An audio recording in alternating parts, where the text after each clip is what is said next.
A blessed good morning, honorable members, and those under the sound of my voice. In our Moments of Impact devotional segment, today I'll be sharing the first of a two-part devotional entitled, The Importance of Character in Leadership. Every leader, no matter their level of leadership, must possess the indispensable quality of character. Character is the moral quality or ethical standards and principles of an individual. According to H. Jackson Brown, Jr., our character is what we do when we think no one is looking. Leaders with character are transparent. They are honest and upright in all of their actions. When you are a leader with character, you don't hide anything. What you see is what you get. When you are a leader with character, you don't lie. You tell the truth at all times. If our country is going to progress and not regress in every sphere of society, it's imperative that those who hold positions of leadership are people of character. I'm reminded of a story in the Old Testament where Moses was having a conversation with Jethro, his father-in-law, who was advising him in the area of leadership. Jethro tells Moses in Exodus chapter 18, verse 21, to select from all the people men that are capable, men who are honest, men who fear God, and men who hate bribes. Appoint them as leaders over groups of 1,150 Jethro told Moses to select men of character to lead the people. You see, one of the reasons why character is so important in leadership is because character builds trust. Trust has to do with confidence, assurance, and reliance. And I'm a firm believer that trust is the foundation of leadership. Anyone in the construction field will tell you that the foundation is perhaps the most important part of the building. If there's a breach in the foundation, the entire structure will be compromised. Similarly, regarding leadership, trust is very crucial. If there's a breach in trust, then your leadership will be compromised. And so as a leader, you must be trustworthy. The truth of the matter is, people will not follow who they don't trust. And so in conclusion, I want to admonish each of you under the sound of my voice to ensure that your character remains intact. Because if your character is sullied, you will lose your credibility, your influence, and your impact. I leave you with this final thought from this riveting quote by Thomas Macaulay that simply says, the measure of a man's real character is what he would do if he knew he would never be found out. Selah. Think and act on these things. Let us pray. Dear Heavenly Father, we magnify and we exalt your name, for we declare that you are great and mighty. From the rising of the sun to the going down of the same, O Lord, your name is worthy to be praised. Today, Almighty God, we lift up our nation in prayer, and we pray for the peace of our nation. We pray that the turmoil in our streets will cease and desist. We pray for the hearts of our people to turn towards you, the true and the living God. We pray, Almighty God, for you to manifest yourself in our nation, that men will no longer halt between two opinions. We pray today, Lord, for leaders in every sphere of our society. We ask that you would strengthen their character. May the leaders of this nation walk uprightly. May they walk in truth. May they walk in transparency. And now, Lord, we pray for our parliamentarians today. And we ask, Almighty God, that you would fill their minds with wisdom, with knowledge, and understanding from on high. We pray, too, for them, that they would serve with character. We pray, Almighty God, for the proceedings of this house today. We ask for your peace. We ask for your protection. And we ask for your covering. And may you continue to favor and bless the Commonwealth of the Bahamas. In Jesus' name we pray. Amen. Let us pray the Lord's Prayer. Our Father, who art in heaven, hallowed be thy name. Thy kingdom come, thy will be done on earth. Give us this day our daily bread, and forgive us our trespasses, as we forgive those who trespass against us. And lead us not into temptation, but deliver us from evil. For thine is the kingdom, the power, and the glory, forever and ever. Amen.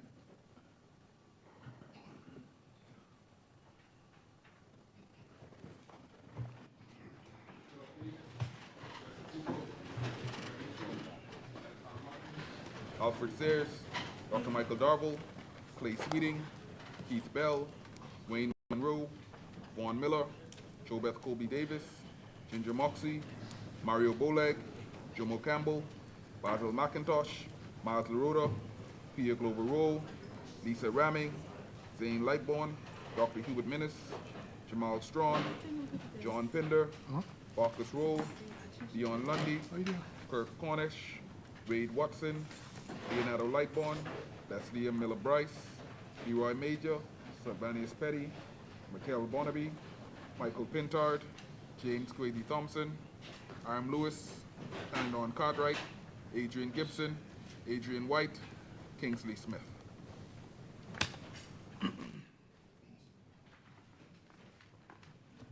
Good morning, honorable members. We have a long day today, so we'll get right into it.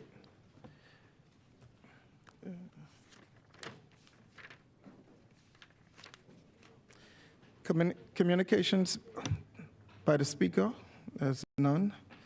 Introduction and swearing in of new members. Laying of documents by ministers. The chair recognizes the honorable member for Tall Pines. Thank you so much, Mr. Deputy.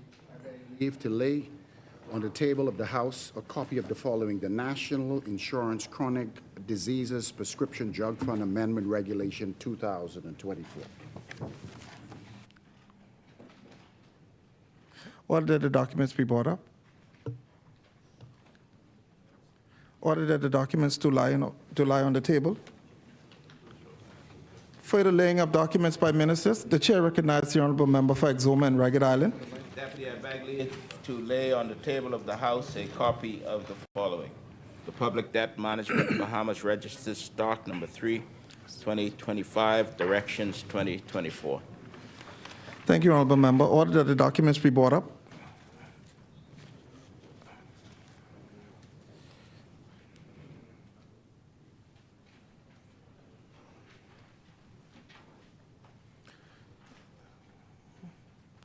Order that the documents do lie on the table. Further, the chair recognizes the honorable member for Freetown.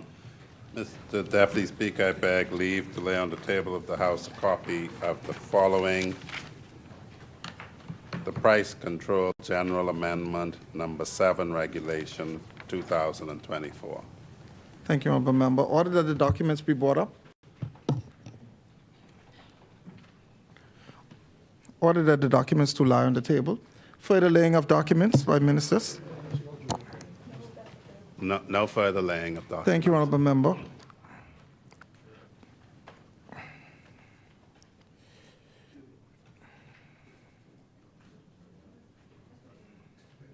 Statements and communications by ministers. The chair recognizes the honorable member for Garden Hills.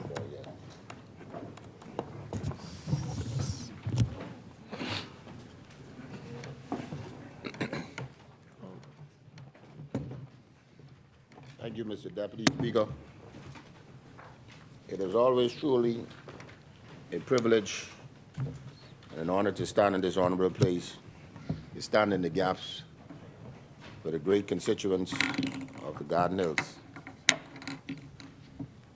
Mr. Deputy Speaker, I would like to take this opportunity before I commence my communication to say condolences to those who have lost loved ones in the past week, and happy birthday to those that are celebrating this week. Mr. Deputy Speaker, today I stand before you as a proud Bahamian, witnessing the remarkable journey of our nation and the positive trajectory we are forging. 51 years ago, our forefathers envisioned a Bahamas that could be the envy of the world. They courageously took bold steps to pave the way for our advancement striving against adversity and embracing challenges with determination. They laid the foundation for the future, where Bahamians could excel on the global stage in sports, education, and beyond. Their visionary leadership and perseverance continue to inspire us today as we build upon their legacy and strive for excellence in every endeavor. Mr. Deputy Speaker, vision is defined as the ability to think about or plan the future with imagination or wisdom. That is why the Bible says in Proverbs chapter 29, verse 18, where there is no vision, the people will perish. Mr. Deputy Speaker, in 2015, a clear vision emerged for our men's national basketball team. The goal was set, and the Bahamas Basketball Federation embarked on a mission. Nelson Mandela's words resonate deeply with the part that the team's journey. And I quote, "Vision without action is merely a dream. Action without vision just passes time. Vision with action can change the world," end quote.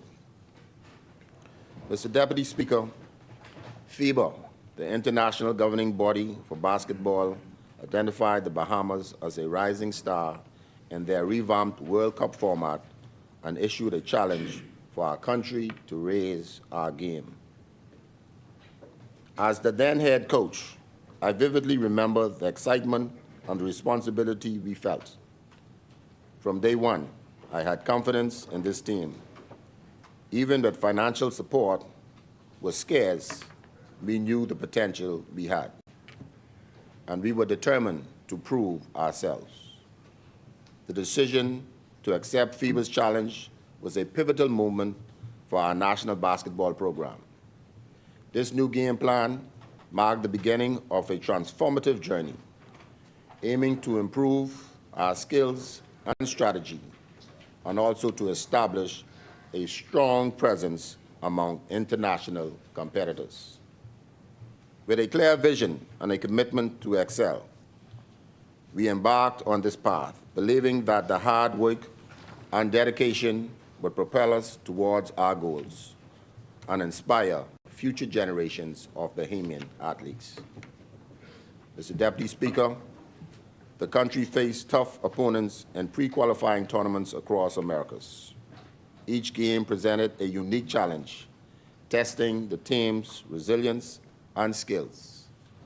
From buzzer-beating shots to intense defense stands, every moment highlighted our team's dedication and readiness for these contests. Financial hurdles loomed large, but thanks to the investment from the government of the Bahamas and generous support from sponsors like the Bahamas Olympic Committee, Bahamas, Oaktree Medical, Island Luck Cares Foundation, and personal contributions from individuals like Buddy Hill, DeAndre Ayton, and the Thompson family, we pressed forward. Mr. Deputy Speaker, we encountered setbacks, narrowly missing qualifying berths by agonizing close margins. Yet, each setback fueled our determination to return stronger. At the FIBA Americas qualifying Olympic pre-qualifying tournament, the Bahamas emerged victorious, defeating top-ranked Argentina. Some viewed as a stroke of luck, but our team knew we belonged and could compete against the best of the world. The team was youthfully, energetic, and driven by hunger. They carried the hopes of every Bahamian on their shoulders, determined to show the world they were deserving of their place. At the Olympic qualifiers in Spain, we once again shocked the world by defeating powerhouse teams such as Finland and Poland, demonstrating not only our talent, but our resilience. The Bahamas was undefeated in pool play and continued their winning ways in the semifinal game against Lebanon, defeating them 89-72. The final game against Spain was played under intense spotlight. Our small nation of the Bahamas faced a basketball giant. We pushed Spain to their limits, earning global respect and admiration.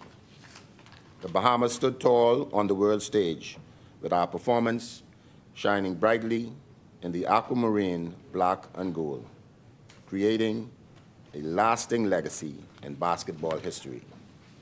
Mr. Deputy Speaker, I would like to publicly thank and name these players and coaches of the Olympic qualifying team of the Bahamas that made history. Players like DeAndre Aiden, Shavano Buddy Hill, Eric Gordon, Kenton Smith, Travis Mannings, Valdez VJ Edgecombe, Devon Freeman, Luwals Tum Tum Nen, Sammy Hunter, Franco Miller Jr., Dayton Albury, and Jerron Keno Burrows. Coaching staff include Lyndon Rose Jr., General Manager, Head Coach, Chris DeMarco, assisted by Mikhail McLean, Michael Thompson Jr., and Moses Johnson. Other staff include John Mark Nutt, Dominique Fernanda, and Rodney Wilson as manager. Mr. Deputy Speaker, we all should be proud of this team and do as we normally do in this House, and bam on the desk and congratulate Team Bahamas.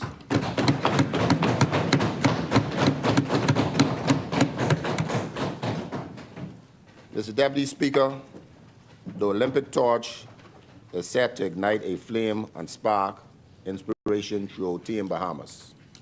In the coming days, specifically tomorrow, the Bahamas Olympic Committee will officially announce this year's team, which will proudly represent our nations in aquatics and athletics.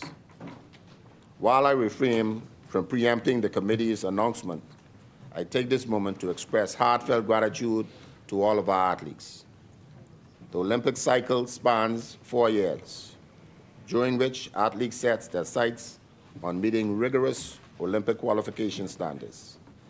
This journey demands immense dedication, blood, sweat, and tears, and countless hours of practice, training, and competition. Injuries may be sustained along the way, some manageable in short periods, and others requiring extended recovery. Yet, their love and passion for their sport shine through these athletes, return to top form and peak physical condition. Mr. Deputy Speaker, we are investing in our athletes during the qualification period, and this investment is yielding significant benefits. The Bahamas government and my ministry are committed to providing the support needed for their success, and we recognize that their journey is intertwined with our national goals. Their struggles and triumphs reflect our collective experience. By collecting their success, we also address their challenges as a small but resilient nation that often exceed expectations. We are ensuring they have the comprehensive support needed to excel in every aspect of their journey. Mr. Deputy Speaker, looking back at our Olympic history, the Bahamas has consistently participated across the wide range of disciplines spanning several decades. Our journey in wrestling began with Robert and Alexis Nihon, who competed in the 1968 Games. Cycling was included in our Olympic journey in 1972. In subsequent years, we expanded our representation with boxing and diving, making their debut in 1984 and 1988, respectively. Throughout the decades, we have maintained a strong presence in sailing, athletics, and swimming, showcasing our nation's versatility and athletic talent on the global stage. Bringing back tennis in Sydney and Athens Olympics showed our commitment to a wide range of sports. The return of boxing in Beijing in 2008 Olympics further proved our strength among international competitors. Notably, Emma Morley made history by representing the Bahamas in the women's single sculling rowing event in 2016, demonstrating our continued dedication to excellence in Olympic sports. Mr. Deputy Speaker, we will celebrate this year 2024 Paris theme while looking ahead to the 2028 Los Angeles Games. We must set ambitious goals now. When the Games were last hosted in LA in 1984, the Bahamas competed in 4 disciplines. I firmly believe we are on the verge of expanding our presence. This government is committed to preparing athletes across 6 disciplines for the 2028 Games. I intend to collaborate closely with the BOC and the federations to strategize and achieve this goal. It is my goal to ensure our athletes have the support and resources needed to excel on the world stage. Mr. Deputy Speaker, I take this opportunity once again to congratulate the Bahamas men's basketball team for their aspiring journey and exceptional performance, demonstrating the power of resilience and dedication. And as we await Team Bahamas' official announcement for the Olympics, I applaud all athletes in aquatics and athletics who represent Bahamian pride with their commitment to excellence.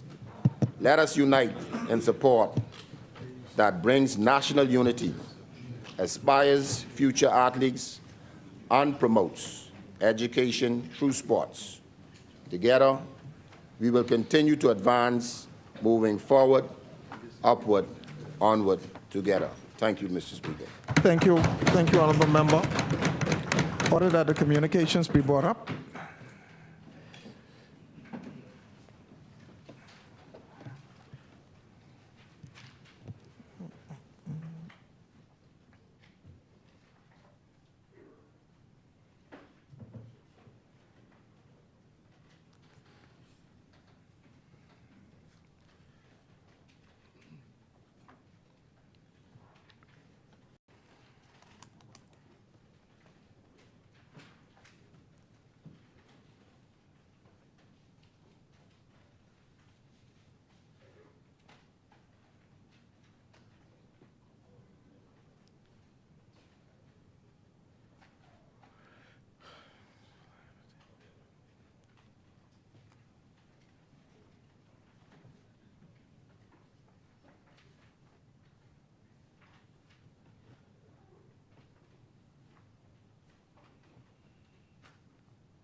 Order that the communications do lie on the table.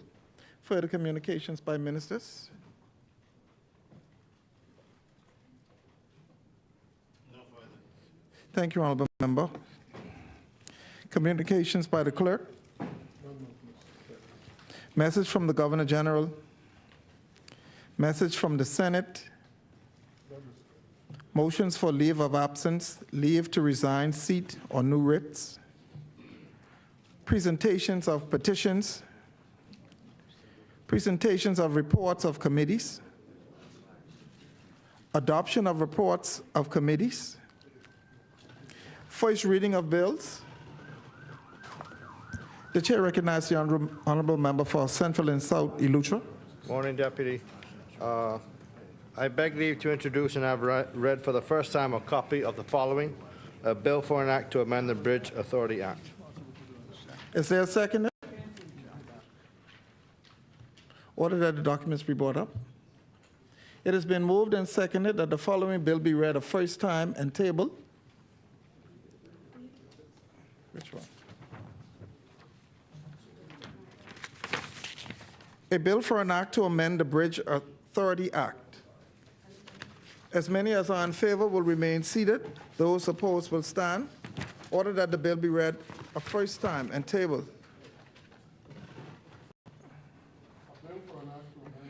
Authority Act. For the first readings?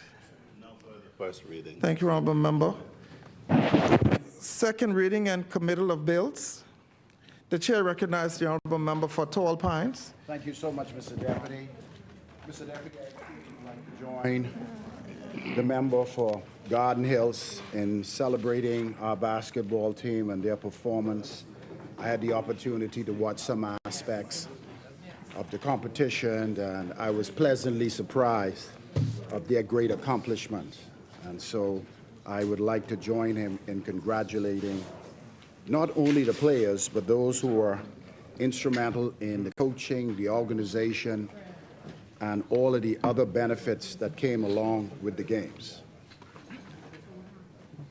Mr. Deputy, Revelation chapter 22, verses 1 to 2, the Bible says, "On each side of the river stood the tree of life bearing 12 crops of fruit, and the leaves of the trees are the healing of the nations." Mr. Deputy, for centuries, our ancestors have successfully used different preparations of cannabis and other plant-based pharmacological products to treat the wide cross-section of medical conditions.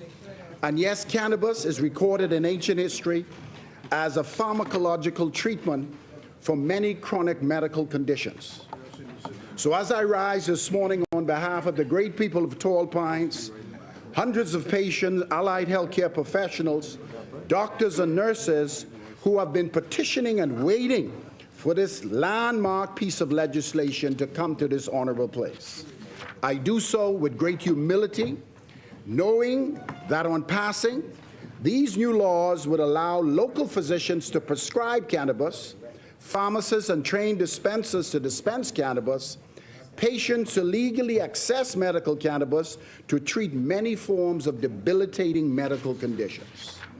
Mr. Deputy, on May the 15th, 2024, after extensive stakeholder consultation, I finally laid in this honorable House the three principal pieces of legislation in the compendium that is before us this morning: the Cannabis Bill 2023, the Dangerous Drug Amendment Bill 2023, and the Pharmacy Amendment Bill 2023. Today, the 15th of July, 5 days after celebrating 51 years of independence, I thank God to be alive, and as the Minister of Health, to move for the first time in this honorable House the compendium of cannabis bills that on passing would bring into force all of the aspects that we have been waiting for treatment, for prescribing medical cannabis, and finally establishing the multi-million-dollar cannabis industry that would be owned, operated, and regulated by Bahamians. Mr. Deputy, as a result of our administration's multi-ministerial approach to cannabis legislation and years of collaboration and research, input from my ministry, the AG's office, religious groups, the Ministry of Agriculture and Marine Resources, the Ministry of National Security, civil society, we believe we have a solid piece of legislation that on passing will govern the use of medical cannabis in our jurisdiction. Yes, many of us have worked tirelessly for years, and despite the odds, we are here today to debate these bills. I must make it very clear from the onset of my contribution that we consulted extensively, met with some members of the former Cannabis Commission, and yes, incorporated many aspects of that report within these legislations, as well as recommendations from the chairman of the Cannabis Commission, who we consider to be a well-respected scientist, retired senior law enforcement professional. Mr. Deputy, we met with the Bahamas Christian Council, law enforcement agencies. We listened to their specific concerns. Mind you, we didn't agree with everything that was said, but we were satisfied that our legal drafters captured many of the recommendations in the bills before us today. Mr. Deputy, late 2021, our administration presented to the Bahamian people our blueprint for change and promised that if blessed with the opportunity to govern, we will not just talk the talk, but we would walk the walk. We would recover and rebuild from COVID-19 and take the bold steps to revolutionize our healthcare system and improve health outcomes across the country. In the speech from the throne read by Her Excellency Cynthia Mother Pratt, our Governor General, Her Excellency reiterated the fact that our administration planned to deliver initiatives that will benefit Bahamians in the short, medium, and long term. One such mandate is in regard to medical cannabis industry. As outlined in our Blueprint for Change, our administration committed to develop a comprehensive regulatory framework for growing, harvesting, exporting cannabis, manufacturing cannabis products, ensuring that the industry create opportunities for many Bahamians across the country. To ensure that all Bahamians are given full access to economic development and have a fair opportunity to become owners of the cannabis industry. To develop robust regulatory regimes to strictly monitor and minimize negative impacts the industry could have on our international reputation. And finally, by way of the Investment Board, encourage joint ventures in medical cannabis industry with reputable international partners. Mr. Deputy, this David Les administration has done it again, with the laying of another major landmark piece of legislation, the cannabis bills, and we are asking for full support on both sides of the political divide. Mr. Deputy, you know what I find so amazing is all that we're doing in healthcare, education, tourism, energy reform, youth sports and culture, housing, financial services sector, and growing our local economy. It bewilders me on how some members who have done little or nothing in their first half of their term in office before Hurricane Dorian and COVID-19 can spew out the negative narrative that nothing tangible is happening in the country and healthcare reform is at a standstill. Mr. Deputy, I travel from place to place. I am encouraged by the positive feedback from many Bahamians across our country who really appreciate what we are doing, because even a blind man can see the transformative steps that are being taken by this administration to bring relief for the Bahamian people. Mr. Deputy, my mama, God rest her soul, used to say, son, don't mind the noise of the market, watch the price of the fish. Our Prime Minister, the Right Honorable Philip Brave Davis, is a humble, hard-working servant of the people. And despite the naysayers, continue to rub shoulders with kings and has never lost the personal touch. Under his leadership, we have accomplished much in the last 29 months, and these bills before us today is just another one of our administration's major accomplishments. We remain focused on our commitments to the Bahamian people everywhere as we shift into high gear with the speed necessary to complete our aggressive agenda and to reach the finishing line and position ourselves to go back to the Bahamian people as worthy servants for a second term in office. There you go. Man, give it up for our Prime Minister. A God-fearing man with the intellectual ability to solve complex problems facing the nation, yet continue to move with compassion, bringing relief to the poor and the less fortunate in our country. Mr. Deputy, we on this side, we're working. Coming off the heels of our budget debate, we recently passed the Longevity and Regenerative Therapies Bill 2024, followed by the LGM Maritime Bill, then the Compendium of Financial Services Bill, and a week before last, we debated and passed the important civil aviation bills and exchange control bills. Today, we are debating with the intent of passing the Compendium of Cannabis bills that would help patients access medical cannabis and establish the long-awaited regulated cannabis industry in the Bahamas. Mr. Deputy, we're getting the work done. And believe, as a progressive administration, we are making important fundamental steps in the right direction as we systematically build our country and improve lives and livelihoods of our people.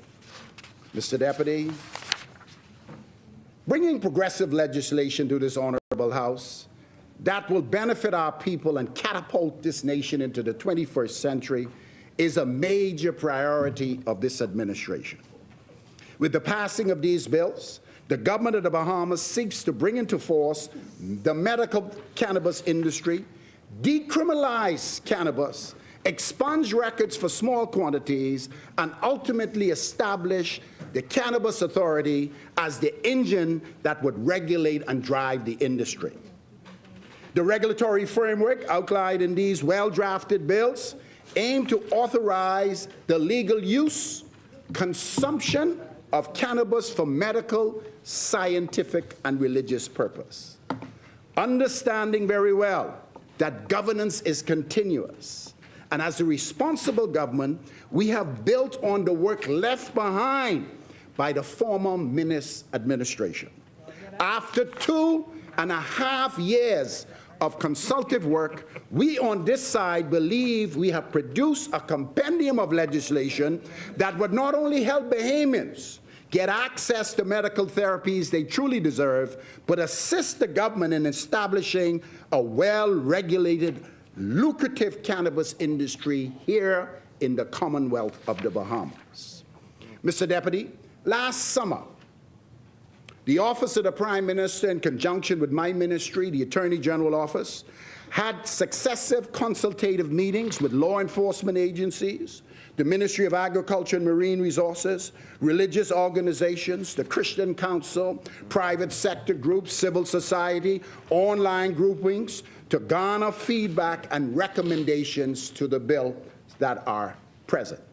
We also studied and benchmarked legislation and policies from other CARICOM neighbors, mainly Jamaica, Barbados, St. Vincent and the Grenadines, St. Kitts and Nevis, and larger jurisdictions like Canada, Mexico, and the United States. We reviewed their legislation, and we have approached the legalization of medical cannabis and cannabis reform utilizing international best practices. Mr. Deputy, the use of cannabis for medicinal purposes have been a subject of extensive research and debate globally. Numerous studies have demonstrated its efficacy in treating chronic pain, epilepsy, multiple sclerosis, and other serious medical conditions. Honorable members, we must acknowledge the reality that in the Bahamas, many of our family and friends are battling various forms of debilitating medical conditions that cause chronic pain, neurological and psychological complications that affect job performance, personal relationships, and a patient's quality of life. Mr. Deputy, many of our loved ones do not talk about their conditions and suffer alone in silence. They have been given no access to appropriate treatment or pharmacological products to help alleviate their symptoms. However, there are many Bahamians who currently utilize cannabis-based treatments for various medical conditions due to the lack of legal framework that accommodates this type of treatment is forcing our patients into precarious situations, including resorting to illegal means to obtain medical cannabis products. This not only puts normal law-abiding citizens at risk, but also undermines the legal system. Mr. Deputy, the medical cannabis bills aim to address the pressing issue by providing a regulatory pathway to obtain for use cannabis for medical treatments. It ensures that patients have access to safe, controlled, and effective cannabis products produced locally, prescribed by local and licensed medical practitioners, dispensed by local licensed pharmacists and other trained professionals with special cannabis training. But let me make it crystal clear. These bills before us today are not about promoting recreational use. These bills are about providing compassionate care, safety, and to ensure that patients who are seeking these therapies are able to do so. Mr. Deputy, I reference what is occurring regionally and internationally simply to demonstrate that we are not alone in this journey. However, even without statistical reference and support from other CARICOM neighbors, we in our country have the rationale and clinical support to ensure that the medical cannabis industry is implemented in the Bahamas and flourish. Mr. Deputy, when I tabled the bills in May 2024, I can recall several encounters that I had with individuals who needed this alternative form of plant-based therapies, and they are still petitioning our office for special clearance to import medical cannabis. As I speak in the office of the CMO, we have people who constantly write for us for special permission to bring medical cannabis into the country. Mr. Deputy, I have mothers begging me for approval to import medical cannabis products because after trying other medications and treatment these products provide or prove to be the only treatment that benefits them in the wide cross-section of their medical conditions with a less addictive profile and less clinical side effects. I have fathers pleading with me to lift the restriction on medical cannabis because they have witnessed firsthand the positive differences on how their wives, their brothers and sisters suffering from a wide cross-section of diseases function without the nasty side effects of traditional prescription drugs, especially opioids. As the Minister of Health and Wellness, I've encountered Bahamians from all walks of life expressing how they have tried other medication and plant-based treatments and found that cannabis works best for their condition and immediately go into details with their journey to Jamaica and other states in the U.S. to obtain medical cannabis products, smuggle them through local customs, and running the risk of being stopped at our borders with possession of cannabis and charged with illegal possession or with the intent to supply. I have patients who outright say to me, Dr. Darvel, fix it because you do not know what I'm going through and I don't want to go to jail. But I am willing to take a chance to bring these products in the country illegally because they give me therapeutic relief. Mr. Deputy, only those who feels it knows it. And as a government, we are sensitive to these healthcare needs and have taken a proactive step to make medical cannabis available to patients under strict regulatory frameworks. Through these bills, many Bahamians with conditions such as chronic pain, Alzheimer's, sickle cell disease, autoimmune disease, anxiety, HIV/AIDS, sleep disorders, mental disorders, autism and cancer, and many other conditions will have the opportunity to access the therapeutic advantages of cannabis through prescriptions provided by local healthcare professionals trained in cannabis treatment. It's important to understand not because you're a medical professional, you should have the right to prescribe unless you go through a training process to understand how to use this drug in the treatment of many chronic diseases. The introduction of these cannabis bills from a place of listening. First, we listen to what people had to say. It's a response to the cries for help that have gone unanswered for too long. These bills also help to remove the stigma surrounding cannabis use as a legitimate legal form of therapy and treatment, and will certainly increase awareness across our country by way of public education. Mr. Deputy, it is natural for individuals to have concerns about the introduction of medical cannabis in the Bahamas. And we don't expect everyone to agree with this legislative framework before us today. But it's okay to agree to disagree, because there will be other opportunities to bring these bills back to Parliament for amendments to make key adjustments for safety as the science and industry grows. But as of today, the evidence-based research is clear, and the scientific community accept the fact that this resource is beneficial for those who have chronic diseases. Cannabis has been misunderstood, is being vilified by some, abused by others, but you cannot take away the fact that it has medical benefits for individuals suffering from specific chronic diseases.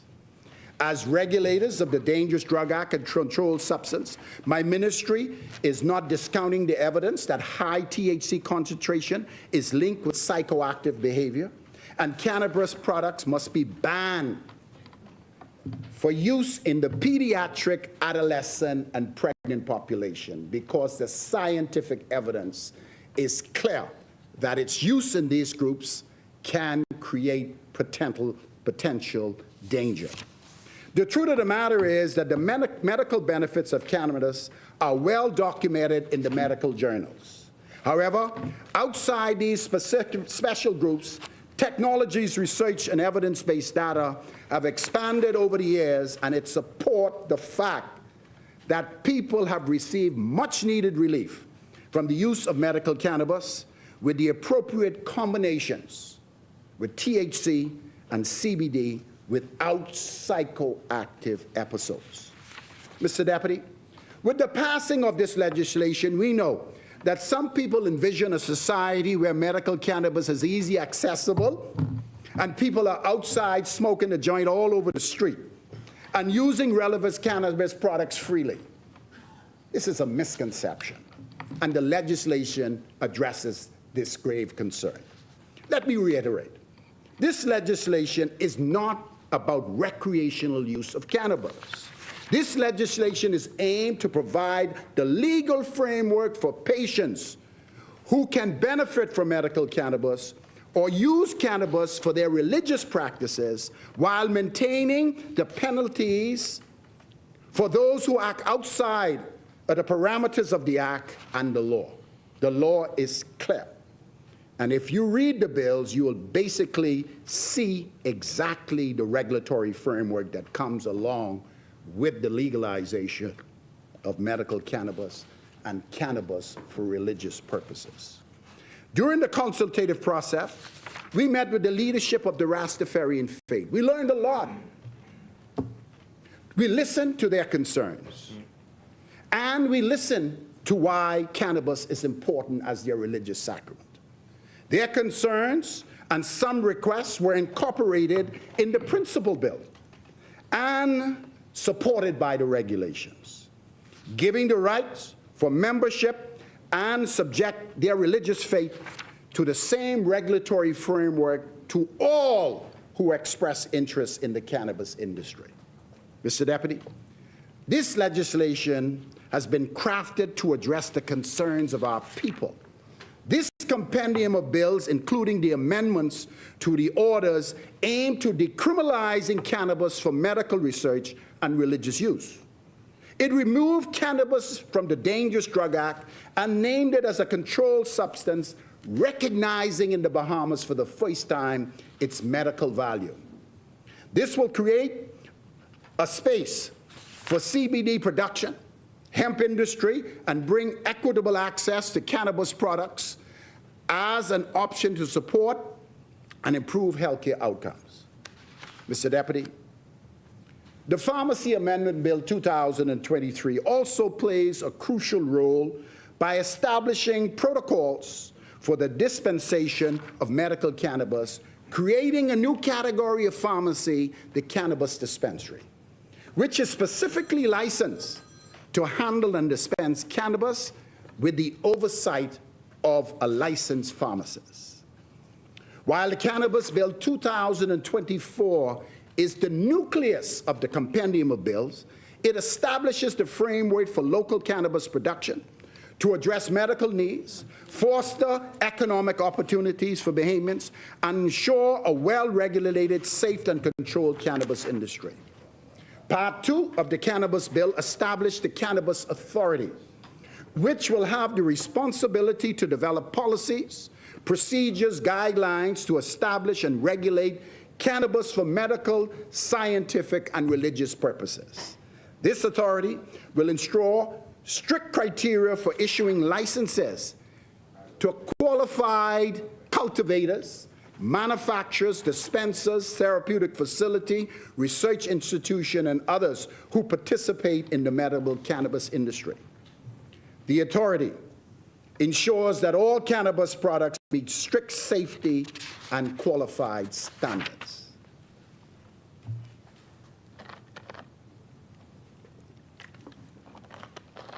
Part 5 of the Cannabis Bill ensures that medical cannabis can only be prescribed by a trained, licensed medical practitioner for specific conditions and dispensed by pharmacists or under the supervision of one once the outlined requirements are met. Now, we have met with the Pharmacy Council and the Pharmacy Association, who expressed some concerns of how this additional person will be trained. And I believe we have come to some agreement that once the authority is established, a subcommittee will be formed, and this subcommittee will play an integral role on what the curriculum and requirements would be for the other professional who will dispense. It also speaks to the parameters of access of cannabis for religious purposes. Part 7 of the Cannabis Bill includes measures to ensure quality control. Very important, because we're talking about medical grade cannabis, and there could be no bacterial or fungal contamination or insecticides, and to prevent the misuse and misrepresentation of cannabis. It speaks to offenses and penalties associated with unlawful possession of cannabis, use of cannabis, and display of cannabis products in public places, and the restriction of the promotion of cannabis products and relative activities. It is important to note that medical cannabis is not intended for children, teenagers, and pregnant women. Medical cannabis is not intended for children, teenagers, and pregnant women. We have taken great care to consider the potential risks and impacts of these vulnerable populations and the health risks associated with its use in these groups. We know that there will be special exceptions, however, stringently monitored by the Ministry of Health and Wellness and our Chief Medical Office. Because if you search the literature, there is evidence, solid evidence, that the use of cannabis products for refractory epilepsy in children is clearly documented, and there will be special indications for its use in children. Mr. Deputy, beyond its health benefit, medical cannabis will establish a well-regulated cannabis industry and bring significant economic opportunities for Bahamians. Part 3 of the bill prioritized Bahamian ownership. All citizens and legal entities seeking to apply for a license for handling cannabis meet 25 years of age or older. It also outlines the steps and the responsibilities of the licensees. Licenses for cultivation, retail, transport will be reserved for 100% Bahamian owned. This ensures that the economic gain from this industry and our green economy will stay in our borders, fostering local entrepreneurship, job creation, and training. The cannabis plant have many useful parts and afford entrepreneurs the opportunity to tap into many industries such as cosmetics, body care products, textiles, and construction. For sectors like analytical testing, manufacturing, research, foreign investors can hold up to 70% ownership, but Bahamians who have the capital, technical expertise, and can satisfy the Cannabis Authority, the analytical, manufacturing, research licenses can also be 100% Bahamian-owned. This balance between local and foreign investors were incorporated to assist Bahamian investors to bring the necessary expertise, capital in country, ensuring that the industry is successful and is controlled by Bahamians. Mr. Deputy, the cannabis bills includes provision for public education campaigns to inform citizens about the benefits and risks of medical cannabis. These campaigns will provide accurate information and display myths and misconceptions about medical cannabis. Continuous research and data collection will be conducted by my ministry and the Cannabis Authority to monitor the impact of medical cannabis program in the Bahamas. This will allow for evidence-based adjustments to the regulations as needed to ensure safety and effectiveness throughout the country. Mr. Deputy, the Dangerous Drug Amendment Act, or Bill 2023, simply aims to remove the word Indian hemp, redefine cannabis, and remove cannabis from the Dangerous Drug Act and place it into a controlled substance. It is clear that Indian hemp is classified with a THC concentration less than 0.3%, and all other preparations with THC concentrations above that is classified as cannabis. We will be speaking in the very near future about the hemp industry, because if you do not know, the cannabis plant or the marijuana plant, you can use it from the leaf all the way to the root in many, many, many industrial processes. And the Minister of Agriculture will go into some of the benefits of the entire plant itself. But for medical purposes, we are speaking about cannabis with a concentration above 0.3%. Yes, the member for Marco City is clearly documented in the literature about the hemp industry. I had an opportunity to read your comments. And we support them 100%. We believe it can be very lucrative, and many people can benefit from the industry itself, outside of the pharmacological benefits of the cannabis plant. These bills are not just for legalizing a substance. They are about creating a comprehensive framework designed to address critical health issues, create economic opportunity, address social justice concerns, and affect the lives of many Bahamians. By supporting this compendium of bills, we are taking the significant step towards improving the quality of life of many Bahamians suffering from real debilitating medical conditions and foster economic resilience. Mr. Deputy, as we move forward with this historic piece of legislation, we must be mindful of the responsibilities that come with it and the partnership with our law enforcement agencies. We are committed to continuous monitoring and evaluation of this new healthcare initiative.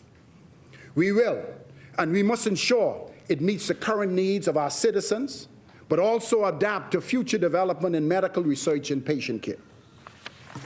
We fully understand that law enforcement must play a critical role in the implementation and the regulations of this new treatment and associated activities.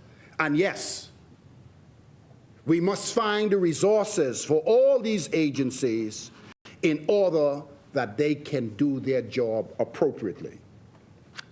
My ministry intends to work closely with all stakeholders and do our part to prevent the unauthorized use and distribution of medical cannabis by way of a new progressive pharmacovigilance monitoring system that I intend to roll out in short order, and I alluded to in my last budget presentation.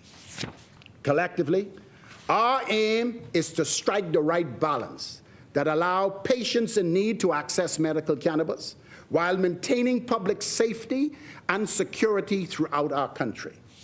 Mr. Deputy, before taking my seat, I want to thank all of the stakeholders who brought us to where we are today, but particularly the hard-working AG and his team for this fine piece of legislative work.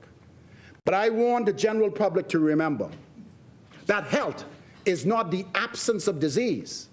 It includes wellness, better quality of life, and the need for many of us to modify our lifestyles so that we can remain healthy and stay out of hospital. Mr. Deputy, throughout our country, we have scores of people taking medications, including narcotics, that are highly addictive. They are prescribed by physicians, dispensed by pharmacists to help patients with chronic medical complaints. We underscore that all medicines have potential negative side effects, and healthcare professionals across our country on a daily basis must weigh and monitor the health benefits versus the side effects that these therapies would provide. Medicinal cannabis is no exception. And that is why training in prescribing and dispensing cannabis is so paramount. Let me assure our country that my ministry, the Cannabis Authority, and the relevant councils and associations of healthcare professionals will be trained to do the same for medical cannabis, particularly when titrating the appropriate THC levels for patients suffering from chronic medical conditions and for palliative care for individuals at end stage of their life. But like all prescribed drugs, it is the responsibility of the patient to report adverse reactions and side effects to their physicians and healthcare professionals.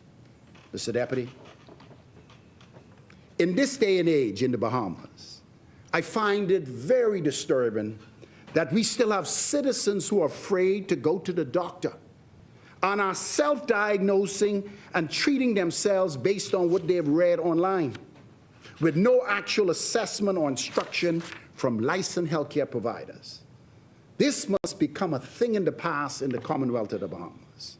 And we all must remember withholding medical information, including symptoms and side effects, from medical practitioners can be detrimental to your own health. So as we move forward with this historic piece of legislation, we must be mindful that we must take charge of our own health from Inagua all the way to Grand Key. Mr. Deputy, my ministry remains committed to continuous monitoring and evaluation of this new and exciting pharmacological treatment that will come to the Bahamas, ensuring that all medical protocols are met and medical cannabis is made available in dispensaries and therapeutic facilities across the country by way of amendments of the Pharmacy and the Hospital Facilities Act regulations. Finally, Mr. Deputy, Bahamians everywhere are looking to us as legislators to enact safe, sound pieces of legislation that can improve lives and the quality of therapies. They are counting on us to act with courage, guided by compassion and informed evidence. We stand on a transformative agenda for healthcare in the Bahamas, driven by a simple yet profound principle: doing nothing for those who need medical treatment with specific debilitating illnesses is not an option, especially when there are viable options available. We are here to make a difference, to enact change, remove years of stigma surrounding medical cannabis that has the ability to transform lives and to improve individuals who suffer from chronic non-communicable diseases to feel better.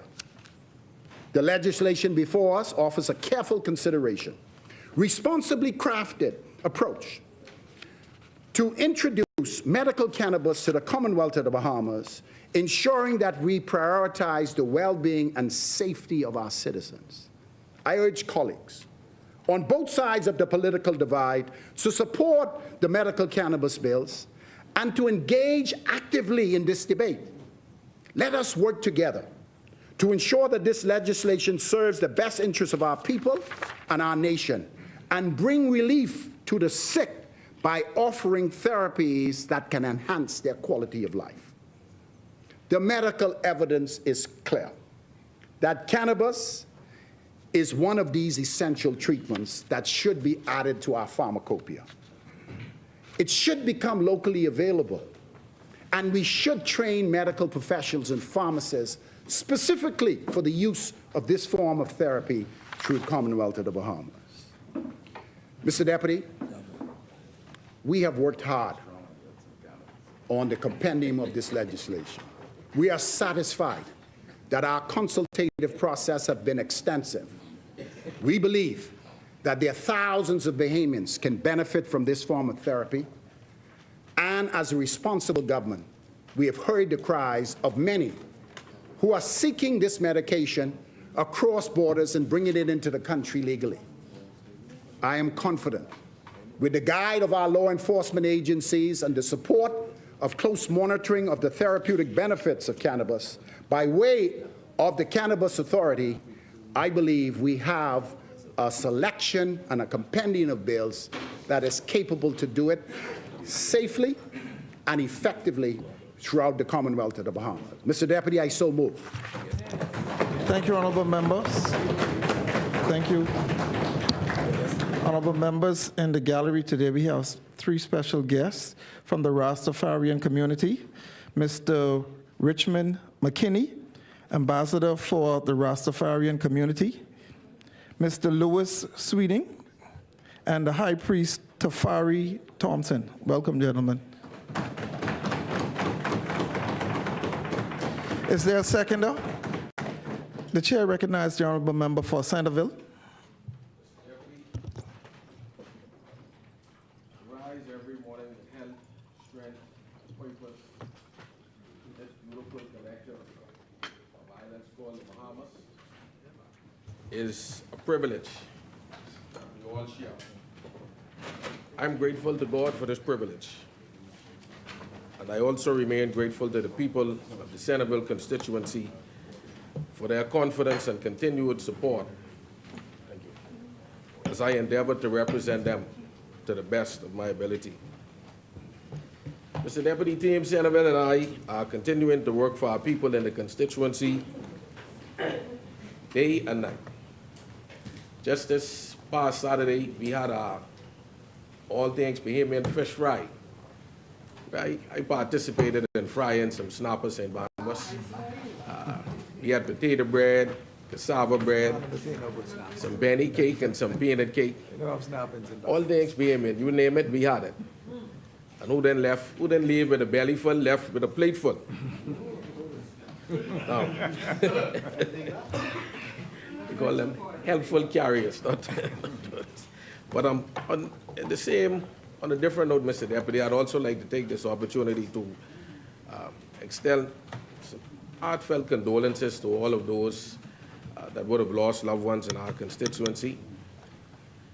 This Saturday, we funeralized Mr. Yuri Maycock from DeVoe Street. I think we would all remember Mr. Maycock as we celebrated with him in the opening, the ribbon cutting of his newly refurbished home on DeVoe Street just a few months ago.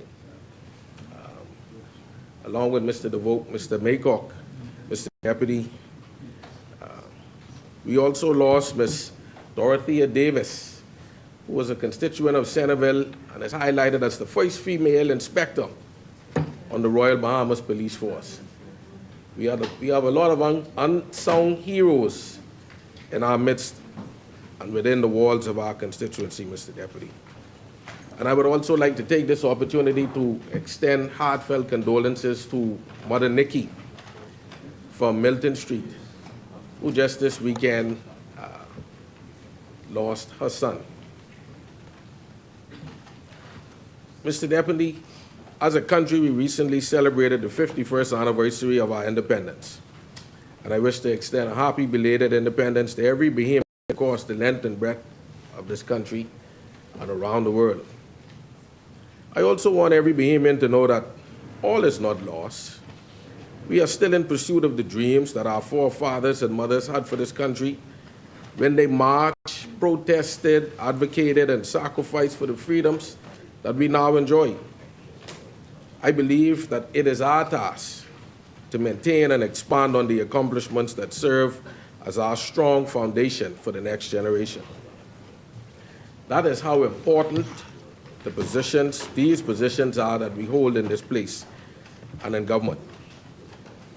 Mr. Deputy, the Progressive Liberal Party is known for and has been affiliated with positive change on behalf of the Bahamian people since its inception.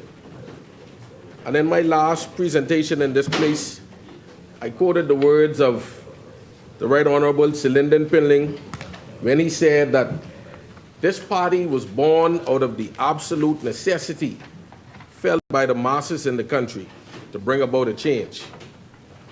This party was weaned on the hopes and aspirations of the people being symbolized by the party.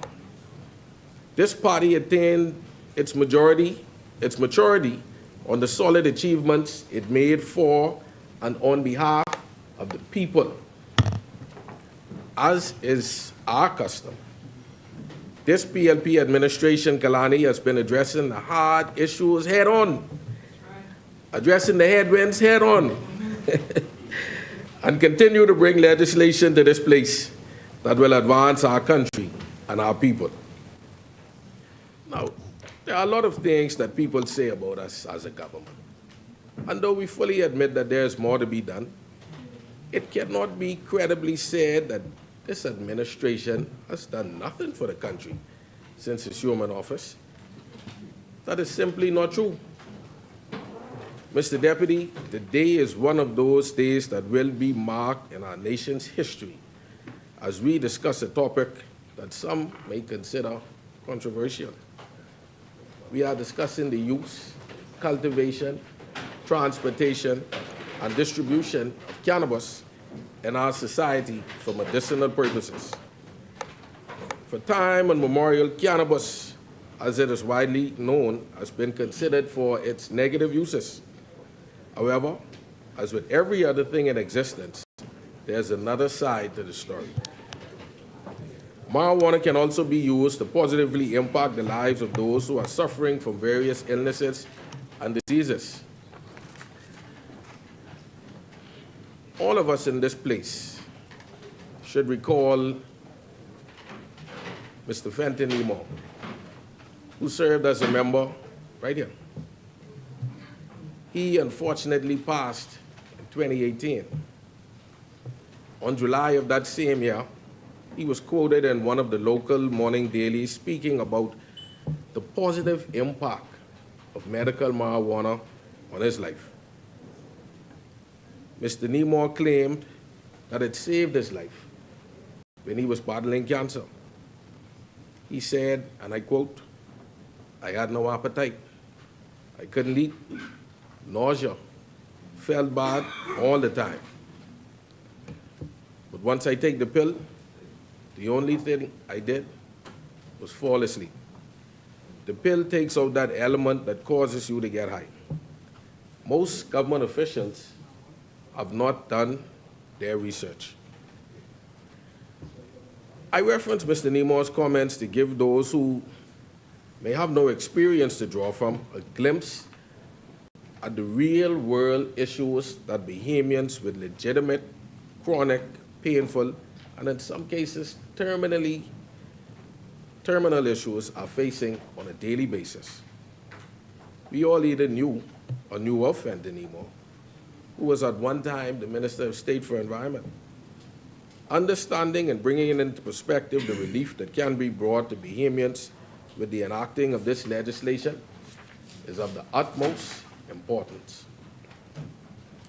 Mr. Deputy, Mr. Nemo told the paper that he was diagnosed with cancer in 2014, and he had used the drug Marinol, which is a man-made form of cannabis, to restore his appetite, combat nausea, and relieve pain. Mr. Nemo said that he had to travel to Miami each time he needed relief. He further informed that when doctors had given up in the States, they actually gave me a prescription for it, but it's illegal in the Bahamas. It comes in a pill form and looks just like a chocolate. But I had to travel to Miami. If I felt really bad, I had to go to Miami just to purchase and use it there. Mr. Deputy, the story of fentanyl is the story of many Bahamians battling with excruciating pain associated with diseases like cancer. While he had the wherewithal to improve his quality of life before his passing, many more Bahamians do not. They simply can't afford it. Mr. Deputy, another real-world example is that of Bishop Simeon Hall, a prominent retired pastor in our community who was being vocal about his thoughts on medical marijuana. Bishop Hall served as co-chair of the Bahamas National Commission on Marijuana along with Quinn McCartney, and he has advocated that Bahamians educate themselves on the use of cannabis as a medical remedy and treatment. It was recently reported that he requires dialysis several times weekly, and that he and his physicians are looking into whether cannabis can provide relief. Mr. Deputy, to solve these type of issues, I believe is one of the most important functions of our jobs here as parliamentarians. We are here to responsibly address what affects the Bahamian people. I think it can be reasonably said that we all understand the state of the health of Bahamians, especially those suffering from non-communicable diseases like heart disease, stroke, cancer, Alzheimer's, etc. Many, if not all of us, know someone who is battling one or more of these ailments. It is our duty to ensure that all that can be done in our country is done to finally bring relief to Bahamians that fall into these categories. Mr. Deputy, in January of 2019, the World Health Organization recommended to the United Nations that it update the scope of controls of cannabis and cannabis-related substances because of what at the time was the emergent therapeutic role of cannabis-based medicines. These recommendations were made after a review was carried out by the Expert Committee on Drug Dependence, which is an independent advisory body of WHO. In December of 2020, the 53 member states of the United Nations Commission on Narcotic Drugs voted to remove cannabis from Schedule 4 of the 1961 Single Convention on Narcotic Drugs. In this schedule, cannabis was listed as a dangerous drug alongside substances like heroin and desomorphine and acetylphenone, etc. Mr. Deputy, as of this date, extensive research has also been conducted by the CARICOM Regional Commission on Marijuana. In its final report entitled, Waiting to Exhale, Safeguarding Our Future Through Reasonable Socio-Legal Policy on Marijuana, released in 2018, the Commission stated, the Commission acknowledges that there are documented health risks associated with cannabis. However, modern scientific data demonstrates that there is conclusive evidence that cannabis has considerable value as a medicinal substance, and as liberalization in the law occurs, scientific studies are proving more medicinal uses for the plant. The report also stated the now undisputable proof of the medical benefits and the value of cannabis as a medicinal substance challenges its classification as a dangerous drug without value, both domestically and internationally. This fact alone is sufficient to dismantle its current legal classification. Mr. Deputy, the Bahamas National Commission on Marijuana also released a preliminary report, which was tabled in this place, Among its many recommendations, the Commission suggested that the necessary amendments be made to the Dangerous Drug Act that will facilitate the legalization and regulation of cannabis for medicinal purposes, and to provide for the proper regulation as relates to cultivation, processing, and distribution of cannabis and cannabis-based products for persons prescribed to use it for medical purposes. The Commission also recommended that the necessary amendments be made to the Dangerous Drug Act that will facilitate and regulate the legalization of cannabis for medical and scientific research, thus bringing our country a step closer to compliance with the relevant international conventions, and that provisions be made for tourists who are prescribed cannabis for medical use in their own countries to obtain cannabis for medical use in the Bahamas. This can be facilitated by a visitor's medical cannabis card issued by the appropriate authority. Mr. Deputy, the extensive research conducted both internationally and domestically is what has brought us to where we are today, debating the cannabis bill in this place. Section 4 of the bill sets out its objectives, which reads as follows.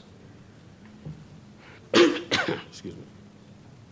The object of this act is to A, authorize the production of cannabis, B, provide for the handling of cannabis for medical, scientific research, and religious purposes, C, provide for the possession and use of cannabis for medical purposes and for use in religious worship, D, impose quality assurance measures for safety, efficacy, and effectiveness, provide for robust monitoring of cannabis throughout all phases, from cultivation to disposal, F, deter and reduce activities in relation to unlawfully obtained cannabis through appropriate enforcement measures and sanctions, and to protect the health of the public by controlling access to cannabis, and enhance public awareness on the health risks associated with cannabis use. Mr. Deputy, this administration has sought to ensure the proper management of the industry that will be created with the enactment of this legislation. It is envisioned that the cannabis industry in the Bahamas will be overseen by the Bahamas Cannabis Authority, a corporate sole body. The mandated functions of the authority are set out in Section 6, subsection 2 of the bill. I will highlight some of those sections. Section 6, subsection 2C speaks to issuing licenses for the handling of cannabis in accordance with the provisions of this act. D, to keep and maintain a public register of licenses issued under this act, which shall include 1, the name of the licensee, the type of license issued, the registered office of the licensee, and to develop enforcement procedures to ensure compliance with the provisions of this act, to establish and maintain a confidential database, electronically or otherwise, to include information relating to patients, medical practitioners, prescribing cannabis, licensees, and caregivers. Also, to register the amount of cannabis handled by licensees in accordance with this act. Additionally, to enable compliance with the requirements to this act and to prevent the abuse of cannabis. Also, to provide for the electronic tracking of the handling of cannabis and to prohibit the promotion of cannabis, which is non-informational. And also, lastly, but not leastly, Mr. Deputy, to provide for the distribution of educational materials and the conduct of training programs in relation to the cannabis industry and the development and the use of cannabis. Mr. Deputy, the highlighted functions of the authority are intended to keep a tight rein on the industry and provide the necessary education and training for persons within the cannabis industry and the general public. I think that during the process of this and other bills coming to this place and public discourse on the subject, it is understood that there is a need for extensive public awareness and specialty training.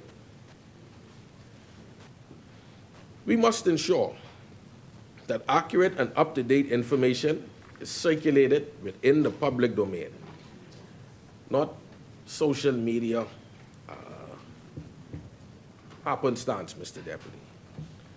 And this will be especially necessary for licensees and medical professionals to ensure that they properly grow, transport, and distribute cannabis, just as the member for Tall Pines indicated earlier in his presentation. It is also imperative that the general public understands the proper uses for cannabis, its adverse effects with improper usage, and what this legislation permits and prohibits. To this end, the government, through the functions of the authority, will carry out a widespread education and training program.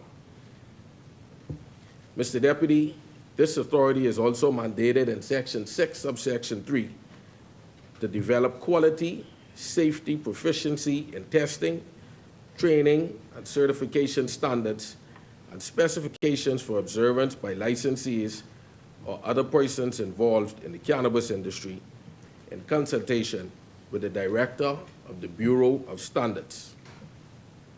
This legislation also directs the authority to develop guidance on the benefits and risks of cannabis, the use of cannabis in respect of the prescribed medical conditions, and possible contradictions, distinguish between the therapeutic potency of cannabis when ingested as opposed to smoking, and facilitating research for medical or scientific purposes in consultation with the medical and pharmacy councils.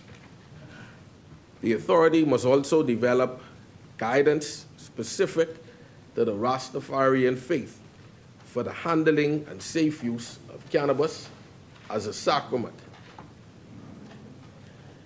Mr. Deputy, understanding that the possibility of abuse of cannabis exists, and that as a responsible government of a developing nation, we must ensure that should our citizens go down the wrong path, as may happen from time to time, there is opportunity, programs, initiatives, and policies in place to help get them back on the right track. To ensure that this occurs, Section 12 vests in the Minister of Finance the power to divert funds received through the licensing process towards strengthening the capacity and programs of the Bahamas National Drug Council, strengthening mental health institutions and services, funding scientific or medical research into cannabis, and funding research into the cultivation of cannabis and the manufacturing of cannabis products with nutraceutical values. Mr. Deputy, in contradiction of what has been said by some, the enactment of this legislation will not lead to a free-for-all as it pertains to the use and distribution of cannabis in the Bahamas. As a country, we are establishing an industry that will expand entrepreneurial opportunities for our people and create jobs. As such, in Part 3, Section 8, subsections 1 through 4, it sets forth the criteria necessary for persons applying for licenses under this Act. They must be at least 25 years old and have not been convicted of any offense under the Dangerous Drug Act, the Proceeds of Crime Act, the Criminal Justice Act, the International Cooperation Act. This section also ensures the beneficial and meaningful participation of Bahamians in this cannabis industry. Section 18, subsection 3, indicates that an entity applying for a license to cultivate, sell, transport, deliver, and distribute cannabis must be 100% owned by one or more Bahamian citizens. I know that was mentioned earlier by the member for Tall Pines, but it's important for us to pound that fact home, Mr. Deputy. Similarly, in Section 18, subsection 4, any entity seeking a license to conduct analytical testing or scientific research relating to the development of cannabis or manufacture or packaging of cannabis and accessories must be at least 30% beneficially owned by a Bahamian citizen. Mr. Deputy, the beneficial participations of Bahamian in this industry is so important that this legislation prohibits a licensee to sell or otherwise transfer any beneficial interest without the permission of the authority. It also prohibits any change in senior management without the authority being satisfied that the proposed new management is fit and proper for the position. This bill also authorizes the Bahamas Cannabis Authority to conduct inspections of the premises of licensees.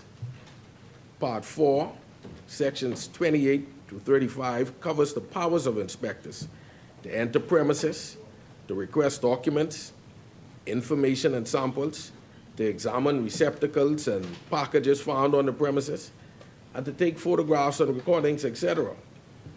The inspector can also seize products if necessary. Meticulous documentation of any seized product is required from the inspector to be sent to the minister responsible within 7 days after seizure. This bill, Mr. Deputy, makes the obstruction of an inspector an offense. Section 33 states that a person who obstructs an inspector in the performance of his functions under this act and fails to A, produce any records reasonably required, or B, production of a search warrant in accordance with Section 30 to allow the inspector to enter the premises for inspection, commits an offense and is liable on summary conviction to a fine not exceeding $20,000 or to imprisonment for a term not exceeding 3 years, or both. Mr. Deputy, the preliminary report of the Bahamas National Commission on Marijuana, referenced earlier in this presentation, spoke specifically to the use of cannabis as a sacrament in the Rastafari faith in the Bahamas. The report states there is high admiration for the cannabis tree in the Rastafarian movement, and its first and main use is as a spiritual sacrament. They use the holy herb not only for sacramental purposes, but also for food and medicinal purposes. The holy herb is used in many food dishes and drinks in the Rastafari way of life. Section 49, subsections 1 through 7 of this bill outlines the use of cannabis for religious purposes, referring specifically to those of the Rastafarian faith. Mr. Deputy, at this juncture, I think it must be said that this legislation does not give carte blanche now to anyone to distribute cannabis indiscriminately. Section 49, subsections 1 through 7 state that an organization of the Rastafarian faith or person who is responsible for the administration or management of a place of worship of such faith may apply to the authority for a religious organization license to distribute cannabis to members for use as a sacrament in an assembly or in association with other such Rastafarians in a place of worship in accordance with this act. Secondly, a person of such faith who is not affiliated with an organization of the faith or a place of worship may apply to the authority for a religious use license to possess and consume for use as a religious sacrament in a secured area in a private residence. Thirdly, the holder of a religious organization license shall only distribute cannabis to members, A, who are 18 years of age or older, B, for use solely as a sacrament at a religious service, and the holder of a religious use license shall not distribute cannabis to another person outside of said parameters. Fifth, a holder of a religious organization license may make an application to the authority for an exemption, event permit, in the form prescribed by regulations to observe an occasion of worship or fellowship at a public place. So there's the opportunity to apply for an exemption under that particular criteria. And six, where cannabis is used as a sacrament at religious services under the authorization of this section, no person shall be liable to arrest, detention, prosecution for any offense as regard cannabis being conveyed to, possessed, or used at the service in such amount and under such conditions as may be specified in regulations. Mr. Deputy, it was the late Maya Angelou who said, "Do the best you can until you know better. Then when you know better, do better." This legislation decriminalizes the possession of small amounts of cannabis. It does not wholly legalize the possession, transport, import, or distribution by any person or entity not licensed by the authority within the parameters of this legislation. Per the bill, in Section 55, subsection 2, no person is allowed to possess cannabis, and the total amount of which is determined to be the equivalent of more than 30 grams. A person who possesses cannabis in contravention to Section 55, subsection 1, is liable on conviction in the case of an individual 18 years or older to a fine not exceeding $2,500, and B, in the case of an organization, to a fine not exceeding $25,000. Mr. Deputy, understanding the impact to date that our laws have had on predominantly young men in our country who have been jailed and have criminal records for the possession of small amounts of cannabis, provision has been made in the rehabilitation of offenders, expunging of records, Indian hemp offenses. Yes. Order 2024 for the expunging of criminal records for individuals convicted of possessing 30 grams or less of Indian hemp, now termed cannabis, under the Dangerous Drug Act. Mr. Deputy, if I may indulge for 2 minutes, wrapping up right now. And eligible individuals can apply to be treated as rehabilitated persons and have their convictions expunged after 6 months from the conviction date. Mr. Deputy, as the member for Centerville, it is heartening to know that many men in our country now have the opportunity to have their records expunged. Yes. If the opportunity is positively used, these men will be able to get good jobs and maybe even travel, a dream that some of them have not been able to reach. Mr. Deputy, it is important to note that possession with the intent to supply continues to be an offense with the enactment of this new legislation. And Section 56, subsection 2, sets out the parameters of such conviction. Mr. Deputy, the men and women in law enforcement in the Bahamas will play an integral role in ensuring the orderly rollout and application of the clauses within this legislation. It will be imperative that officers are familiar with what is permissible and what is prohibited. Section 65, subsection 2, sets out all of the said parameters for them to apply. And additionally, the fourth schedule sets out the fixed penalty notices and parameters relating to the same. Mr. Deputy, the government has continuously and consistently put in place numerous regulations that will protect the public and ensure that the cannabis industry benefits Bahamians and not harm them. Meanwhile, the government is also able to offer opportunities to those wishing to farm cannabis, as indicated earlier by the member for Marco City, who once sat where I now sit in the Ministry of Agriculture and Marine Resources. The Department of Agriculture, who has had a presence in consultation meetings, will register and inspect cannabis farms and nurseries.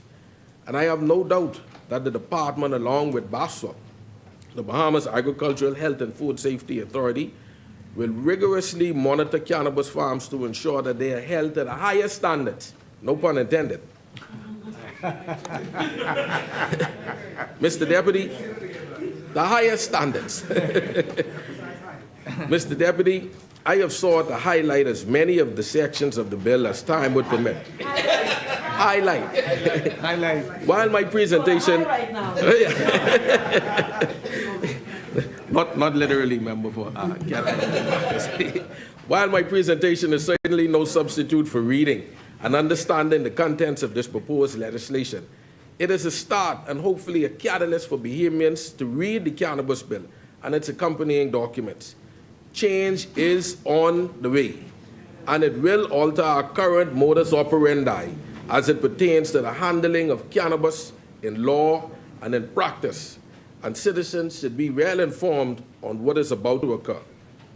Mr. Deputy, I understand that there is some trepidation surrounding this legislation among citizens, and it is understandable, as we have for decades associated cannabis with illegal activity and not so much with medical treatment. However, we have seen through the reference research and through the implementation of similar legislation in other countries like Canada, Australia, Germany, Uruguay, Jamaica, Chile, Czech Republic, Netherlands, Brazil, Israel, Spain, France, Italy, and others, that with education, data-driven decision-making, and strict and proper enforcement, the cannabis industry can have positive economic and health benefits.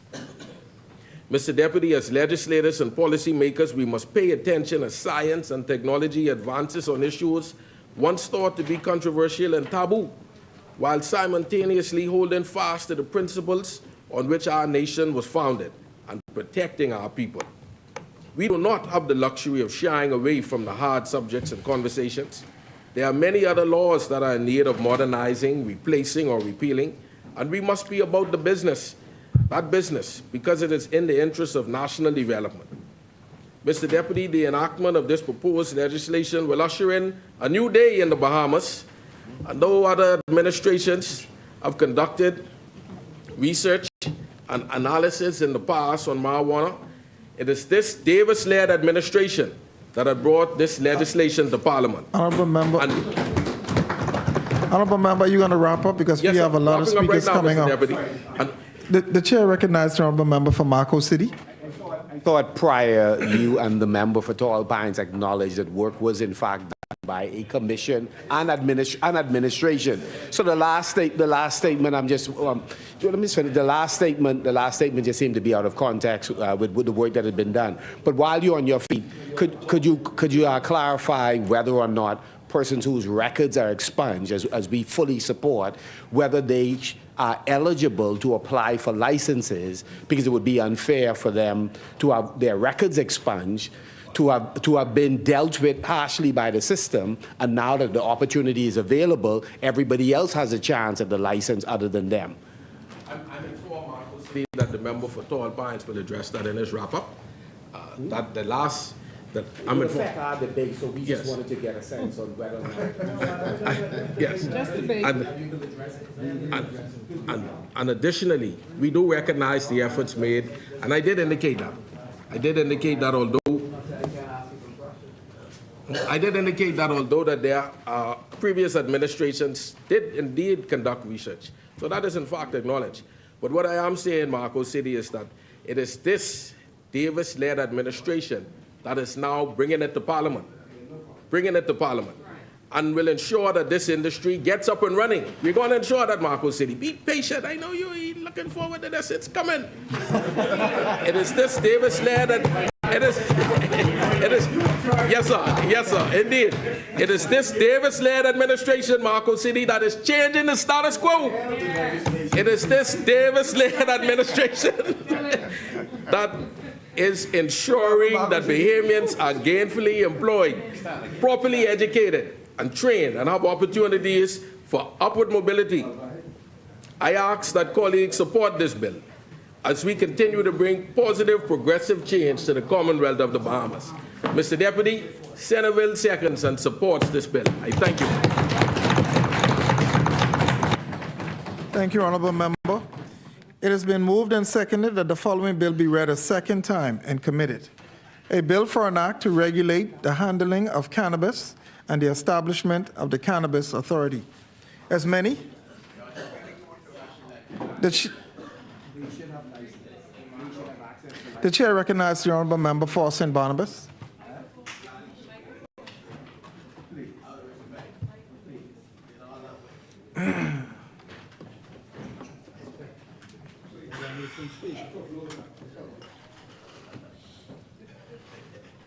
Thank you very much,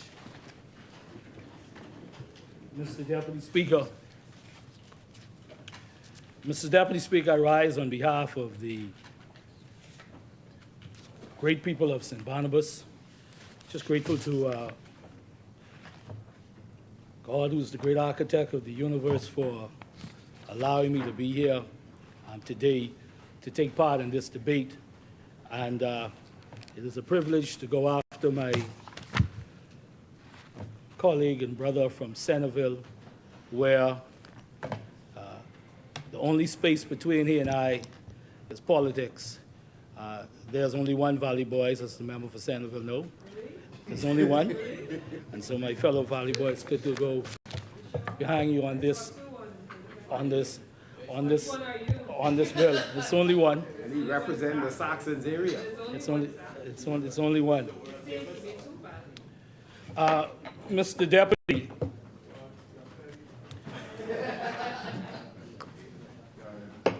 Mr. Deputy,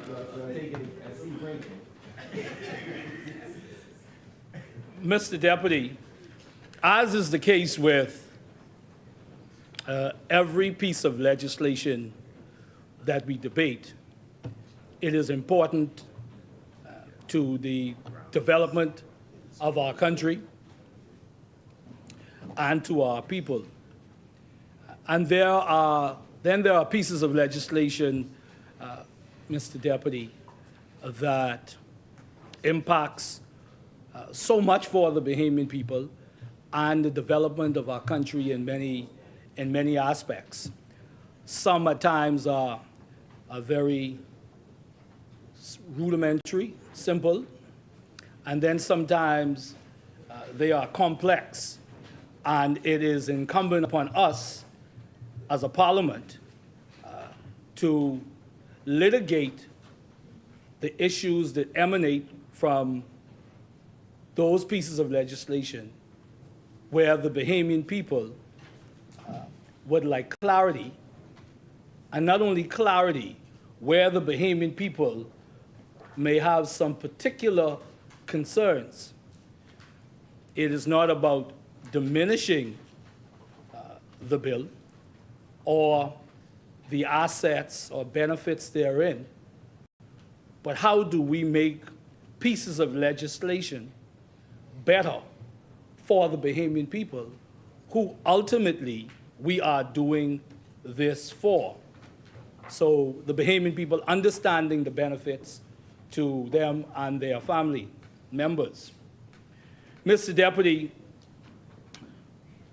so complex, I would say, is this debate, that it can veer off in so many different avenues, if you will, and can lead to a whole other discussion, even justifiably so, on different aspects of the Bahamian way of life and the decisions we make that affect the social, educational, national security, and health framework of the Commonwealth of the Bahamas. We will have, throughout this debate, as we've just started, a discussion about restorative justice. We heard a bit about it just now, Mr. Deputy, and its importance, Mr. Deputy, because like so many persons here, members of Parliament, many of our constituents have been affected by this issue, Mr. Deputy. And it has to be fixed, and it is justified in the approach in terms of expunging these records. But it also, Mr. Deputy, as we talk about the larger issue, as we go down one of those avenues in this debate, talking about crime in the Commonwealth of the Bahamas, Mr. Deputy, I do feel ever so strongly, we feel ever so strongly, that it would be a dereliction of duty and a dereliction of our obligation as parliamentarians if we did not constantly emphasize and address this issue of crime in the Commonwealth of the Bahamas. And so, Mr. Deputy, I wish to say up front, as I get into some of the substantive parts of this bill, we are now at 63 murders. 63 murders in the Commonwealth of the Bahamas. 63. A few weeks ago, we were in the midst of a 13% increase in murders in the Commonwealth of the Bahamas. 63 murders for the year. That's an average of 9 murders a month in the Commonwealth of the Bahamas. And Mr. Deputy, we have been consistent, each member here, particularly the member for Marco City, as leader of the opposition, has been consistent in saying that we would be foolish and irresponsible to blame the government or to accuse the government of causing a murder in the Commonwealth of the Bahamas. We have not done that. We will not do that. What we have said, Mr. Deputy, and what we wish to emphasize today, is that with 63 murders in the Commonwealth of the Bahamas, we feel that the government owes a duty to the Bahamian people to respond and to respond adequately, Mr. Deputy. And the Bahamian people feel that it is a wild, wild west going out there. Just this weekend, Mr. Deputy, at an establishment on Nassau Street, 7 persons, multiple persons were injured, and unfortunately gave us our 63rd murder in the Commonwealth of the Bahamas. Our government's #1 priority, Mr. Deputy, is to keep its people safe. And the fear of crime, Mr. Deputy, has saturated our communities. And when it comes to crime in the Commonwealth of the Bahamas, the Bahamian people feel that this government continues to fail them in leading an adequate response to the issue of crime in the Commonwealth of the Bahamas, Mr. Deputy.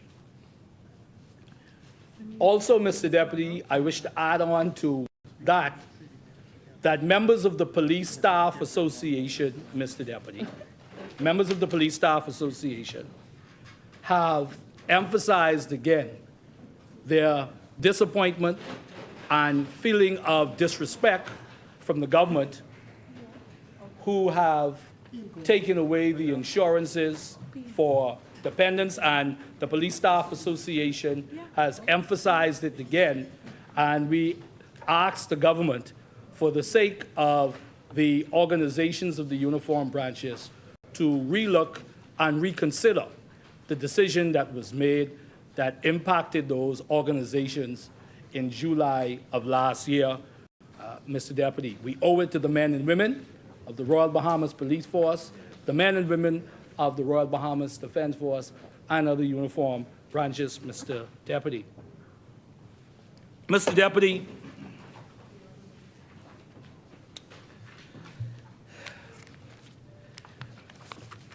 I wish to start, as I talk about this bill, so that we can have a backdrop or the contours of this debate in which we have started today. Mr. Deputy, I have here the Medical Association of the Bahamas position paper on medical cannabis, updated 2023, Mr. Deputy.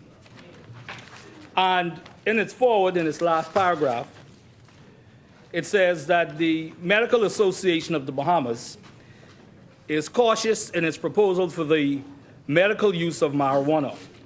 The prevailing question from a medical perspective is Can regulatory approaches to the use of cannabis reduce health and social harms more effectively than prohibition? The economic stakes and potential profits are high, but we must tread carefully and deliberately.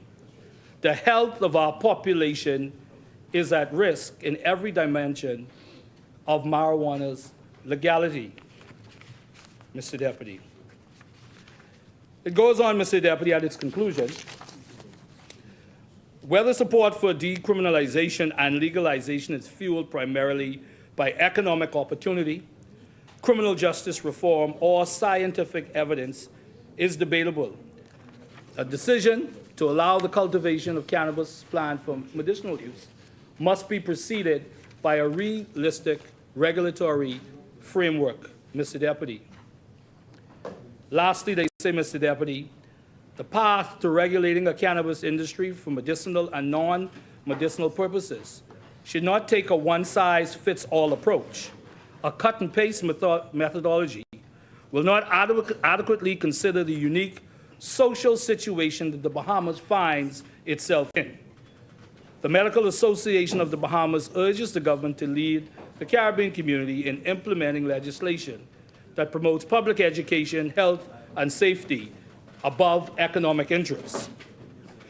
Policies should be dynamic, with the ability to respond to our environment and the scientific data as it evolves. A cautious, stepwise approach that seeks to maximize benefit while reducing harm, particularly in those who are most vulnerable, seems prudent, Mr. Deputy. Mr. Deputy, I've chosen to relay those words from this position paper from the Medical Association of the Bahamas to not be an alarmist, but again, to understand the gravity of what is being asked of us today in dealing with issues, Mr. Deputy. And so any concerns from this side and that emanates from this side, it's about, in the spirit of making sure that this piece of legislation addresses the necessary concerns from all stakeholders, Mr. Deputy, and the Bahamian people, Mr. Deputy. Mr. Deputy, I know that the member for Tall Pines said that he would address in this wrap-up, and the member from Marco City, brought it forth, and I'm grateful that he did.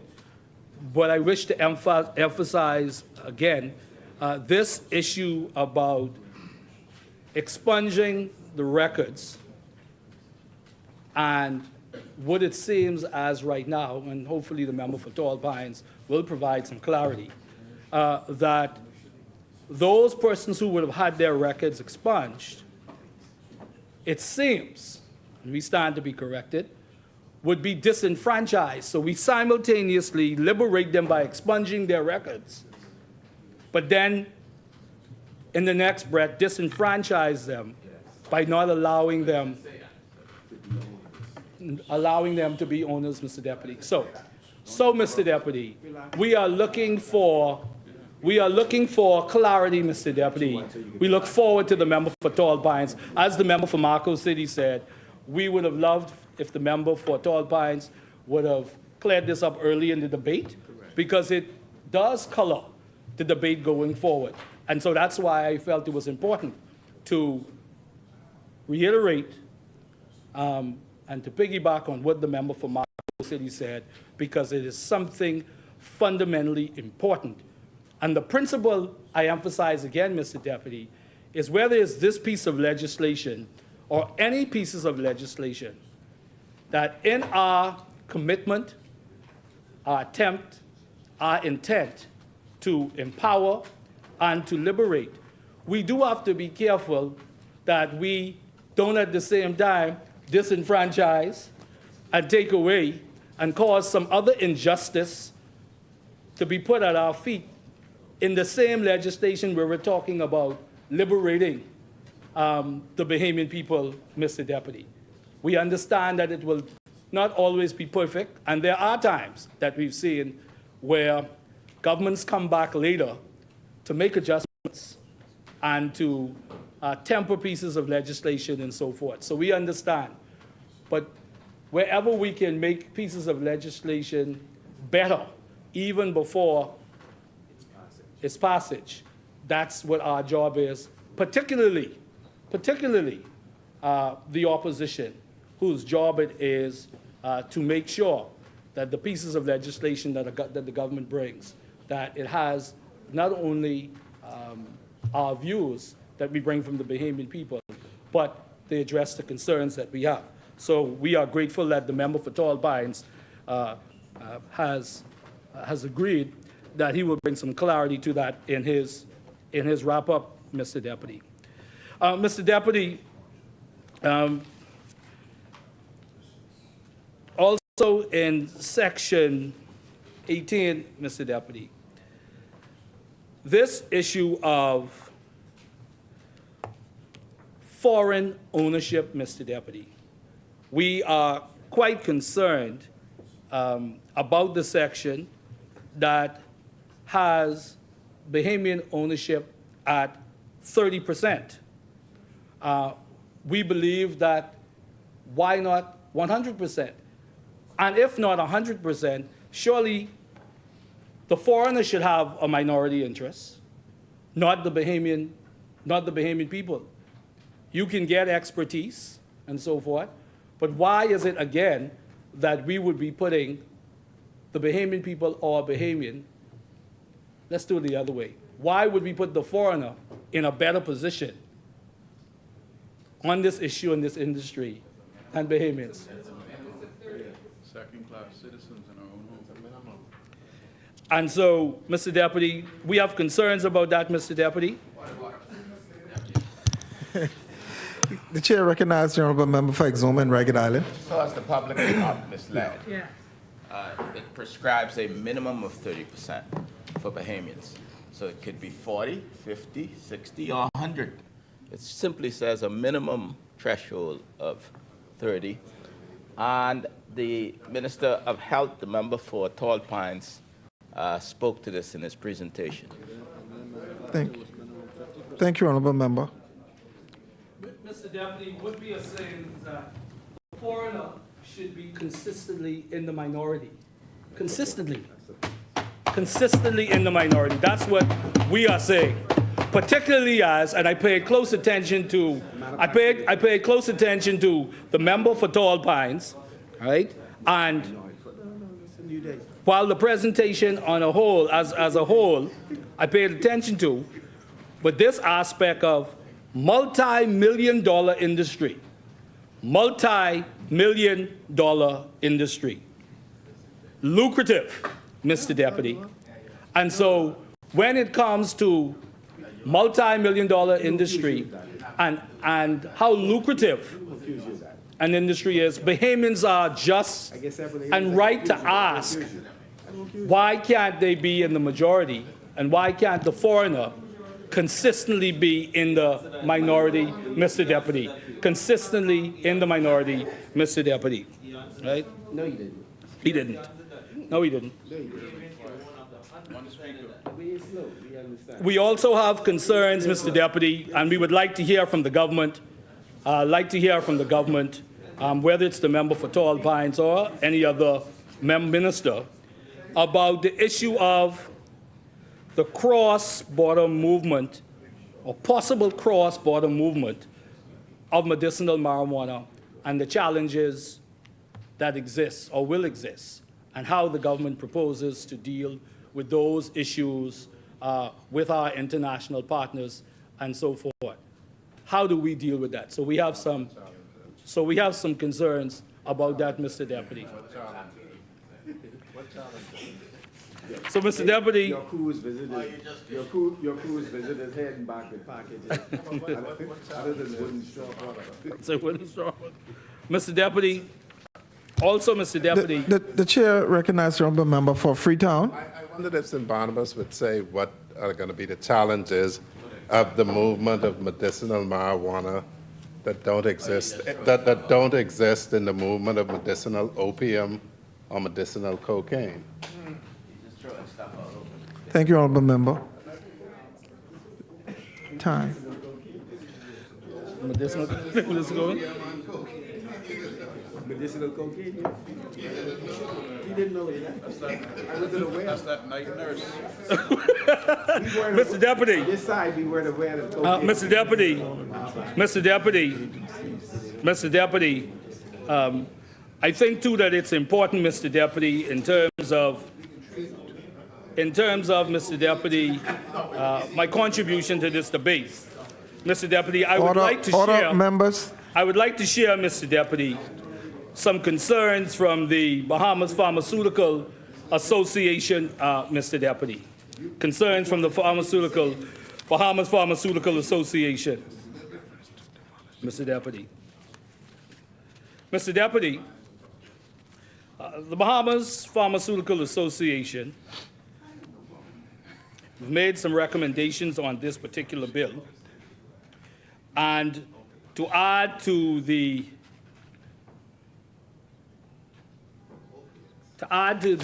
conversation we are having, I believe that it's vitally important to amplify their concerns on a number of issues, Mr. Deputy. Mr. Deputy, the Bahamas Pharmaceuticals Association says in reviewing the draft Cannabis Bill 2024, it was noted in Section 45, subsection 3, that for the purposes of this section and sections 46, 47, and 48, pharmacists in relation to a pharmacy includes a pharmacy intern or a pharmacy technician who assists and works under the supervision of a pharmacist and who is registered and licensed under the Pharmacy Act. B, a cannabis dispensary and the therapeutic facility means a cannabis dispenser who is registered and licensed under the Health Professions Act, in respect of which a retail license under Section 19(1)B has been issued. The Bahamas Pharmaceutical Association adamantly rejects this proposed section that seeks to create a parallel between duly qualified and licensed pharmacists with less qualified personnel, all of whom are not pharmacists. The bill seeks to classify medical cannabis as a psychotropic substance being listed as a controlled drug under List B. Psychotropic substances are those that produce mind-altering effects and can also have a high potential for addiction and abuse. This would add medical cannabis to the same list as very serious medications that under every major jurisdiction in the United Nations cannot be dispensed by any person other than a qualified pharmacist.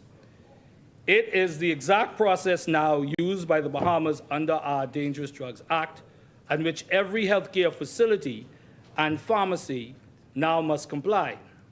It goes on, the dispensing of controlled medications is one of the highest functions that a pharmacist can perform, and pharmacy technicians are not even allowed to assist in this function. This proposed change would go against every legal and regulatory precedent of registered and licensed professionals in the Bahamas and throughout the Western Hemisphere. In review of other regulatory systems for similar professions, you cannot find any reasonable parallel where a medical student, the equivalent of the pharmacy intern, is allowed to practice in one of the highest functions of a qualified physician. Likewise, the legal profession would never allow a paralegal to argue a case before the Supreme Court. What this proposed section seeks to do is exactly this type of dangerous and impractical change for the pharmacy profession. Pharmacists have a complex set of duties and assessments to complete before the dispensing of any medication, and this is only increased when that product is a controlled drug, especially one with psychotropic effects. Particularly, an assessment of the patient's disease state and other medications, both prescription and non-prescription, must be fully completed before a pharmacist should dispense a controlled drug. This could never be legally and practically completed by any of the lesser qualified persons listed in the section, especially the cannabis dispenser that is not a qualified pharmacist. As a matter of public safety and legal liability, the BPA strongly recommends that this section be deleted in its entirety, and any other related sections that result from this proposed section also be eliminated. This includes the definition of pharmacist in the interpretation section of the proposed bill. It is recommended that the definition currently in the Pharmacy Act 2009 be maintained and utilized here for this bill. The language of this bill should maintain and mandate that only registered and licensed pharmacists within this jurisdiction should be authorized to dispense medical cannabis. Another recommendation from the Bahamas Pharmaceutical Association. In reviewing the draft Cannabis Bill 2024, it was noted in Section 46 that a pharmacist may dispense cannabis to a visiting patient. A pharmacist may dispense medical cannabis to a visitor if that visitor is in possession of a medical card issued in a recognized jurisdiction, evidencing the authorization of the use of medical cannabis in that jurisdiction, and a prescription for cannabis issued by a medical practitioner, or prescription for cannabis issued by a medical practitioner. If the bill mandates that a prescription must be issued by a medical practitioner, which is defined as one licensed by the Medical Council of the Bahamas, the presence or absence of a medical card from another jurisdiction becomes a moot point. This entire section is irrelevant, as the foreign or domestic status of the patient means nothing as long as they present to a pharmacy with a legal prescription and a proper form of identification, as this is required for the dispensing of all controlled drugs. The BPA recommends the deletion of this entire section. Review of the Cannabis Regulations 2024. In the review of the proposed Cannabis Regulation 2024, the BPA has noted several areas that warrant immediate and extensive attention. The first issue that seems to be inexplicably absent from the draft legislation is that of dealing with the regulation, manufacturing, and retailing of what the cannabis industry calls edibles. Persons consume cannabis via this form, and it is a glaring omission from this compendium of proposed bills. Firstly, the BPA recommends that the bill and regulations should define edible as an oral formulation of medical cannabis, and state that anything produced or packaged edible ought to be compliant with the standards indicated for a finished pharmaceutical formulation packaging. This will protect the patients by having clear labels and aid practitioners who wish to prescribe this formulation for their patients. Additionally, this would mean that the term edible would have to be included in relevant regulations found in Cannabis Regulations 2024, specifically those in the following sections of 22, 23, 24, 25, and 26. All of these sections deal with the manufacturing of medical cannabis. Likewise, all sections dealing with the retail, sale of medical cannabis, and testing and evaluation will also have to pertain to these edible products. This is critical to address if the government is serious about instituting a medical cannabis system and not allowing for improper diversion of cannabis via the production and consumption of unregulated edibles. Mr. Deputy. Mr. Deputy, as I prepare to, so y'all say y'all consulted with them, eh? Y'all still need it, and y'all say y'all consulted with them? Oh, okay. Okay, oh, okay, I see. Oh, okay, okay. I think y'all should have, y'all say y'all consulted, eh? You know, all right? Well, you have some habits too, but I ain't talk about them, you know? Mr. Deputy, Mr. Deputy,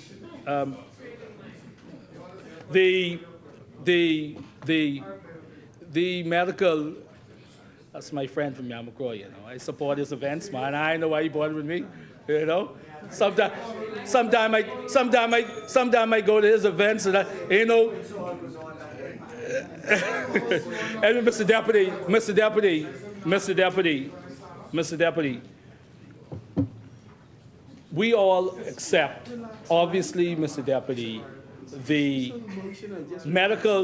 we all accept the medical benefits, Mr. Deputy, of what medical cannabis would do. And I don't think it would be far-fetched to say, if not in our families, we all have somebody that we are connected to, Mr. Deputy, who may be contending or dealing with an illness that requires, Mr. Deputy, the benefits of the use of medical marijuana, Mr. Deputy. For those persons who will benefit, it is a good thing, Mr. Deputy. I have special needs, just like other families. I have special need children in my family, Mr. Deputy.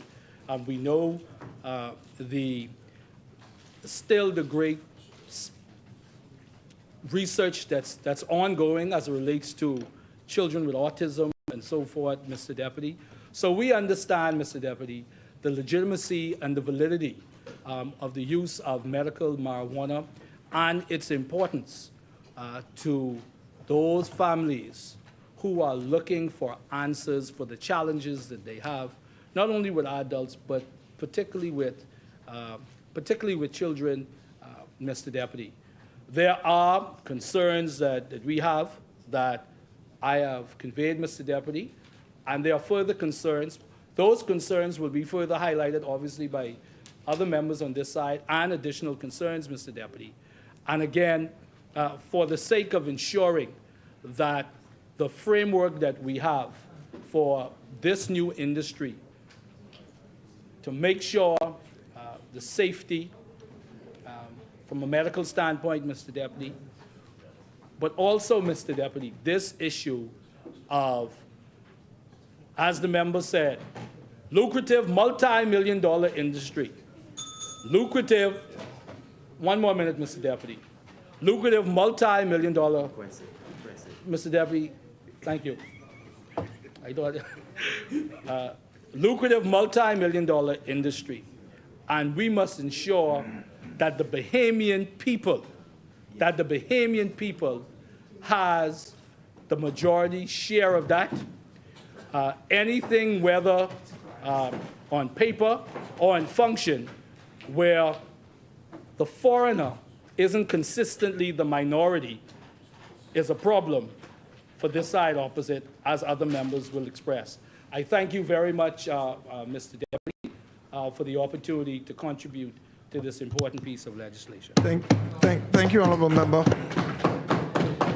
As many, the chair recognizes the Honourable Member for Yamakro.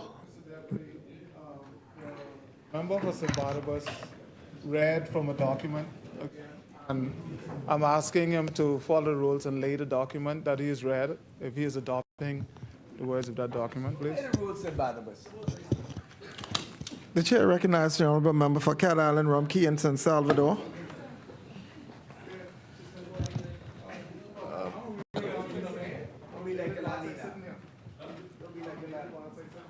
So you'll get a hold of Craig right now.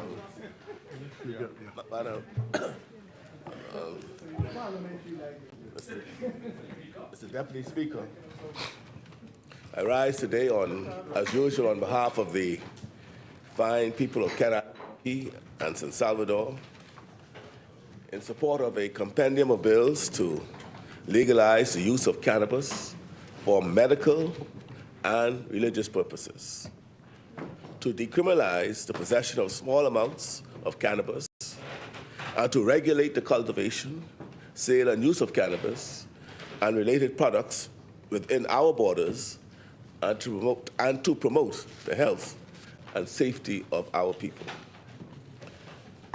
Mr. Deputy Speaker, this has been a long time coming. For years, Bahamians have called for an administration to have the courage to step up and take this issue on in a decisive and responsible manner.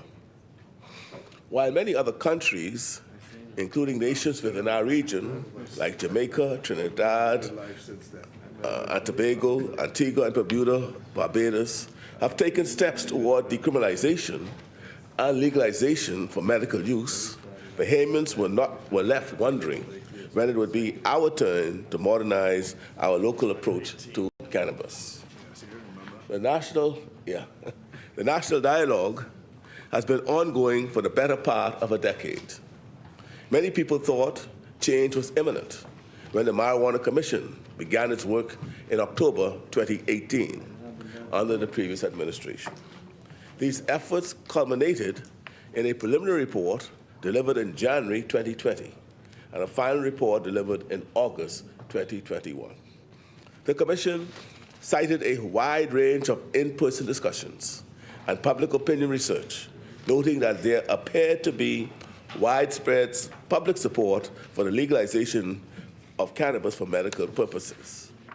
There was also healthy support for decriminalization and an appetite for strong regulatory and enforcement framework to ensure high standards for this new industry. The recommendations of the Commission call for legalization for medical use, decriminalization for small amounts, legalization for use as a religious sacrament for members of the Rastafarian community, as well as strict regulations to ensure the quality and safety of the local cannabis product. In our Blueprint for Change, the PLP's Blueprint for Change, we committed to developing a comprehensive regulatory framework for growing, harvesting, and exporting cannabis to create opportunities for Bahamians. The approach we developed to legislating and regulating cannabis was informed by widespread research and consultation. It was partially based on the CARICOM Regional Commission on Marijuana's research and findings, as well as the approaches of other jurisdictions like Jamaica, Barbados, and Canada, where cannabis has been legalized and regulated. Our goal was to ensure that we develop the most fair, balanced, and effective legislative and regulatory mechanisms, which would allow us to reap economic and health benefits while promoting law and order and keeping our people safe through the introduction of stringent standards. Once we felt that we had an adequate draft, we released the draft bills publicly, and we held a number of stakeholder consultation sessions led by the Attorney General's office, in which we sat down with major stakeholders, groups like healthcare providers, leaders of our church community, advocates for legislation, leaders of the Rastafarian community, some of whom I see here today, as well as those who had concerns about the impact of legalization and decriminalization on the proliferation of usage. These varied opinions were taken into account, and adjustments were made to achieve the most practical and effective approach that would work best for the Bahamian people. We also paid close attention to ongoing research on the issue, the most recent of which was a survey conducted nationally by Public Domain in 2023, which indicated that 61% of the population supported the legalization of cannabis for medical usage. It was clear that the times had changed, and it was time for our laws to change as well. We have been hard at work since 2021. We knew this was not a process we could rush. There was a recognized need for carefulness and due diligence, but there was also a need to ensure that this new legislative and regulatory regime could be introduced and implemented within this term. We could not simply kick the can down the road for our next term the way other administrations did. No, Madam Speaker, we could not delay these changes, not when so many people had waited for years for real action to be taken. Today, the wait is over.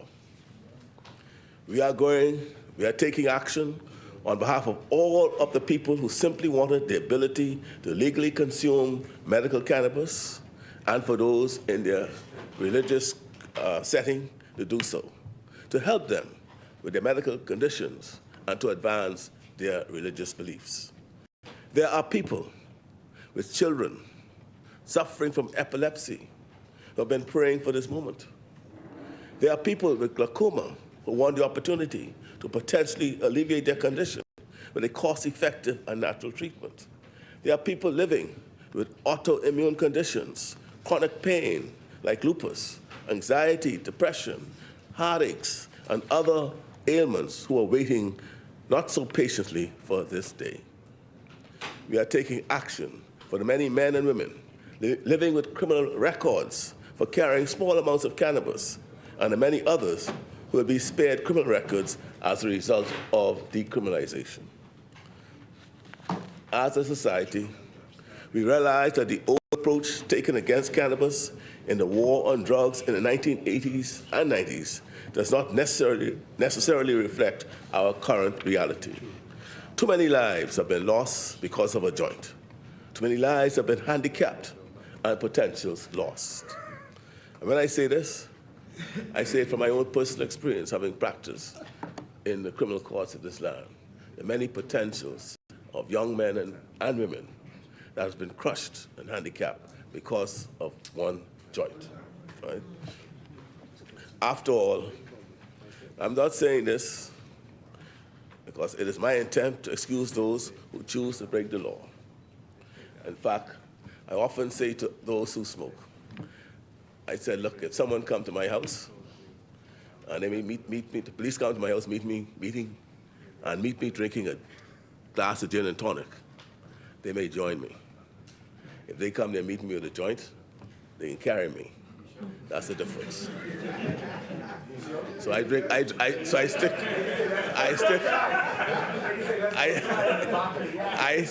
stick with my gin and tonic. You know, because, and I tell those, look, put that down and I will join you in advocating for the liberalization of the law rather than you break the law. Because after all, I say, when I say it is not my intent to excuse those who choose to break the law.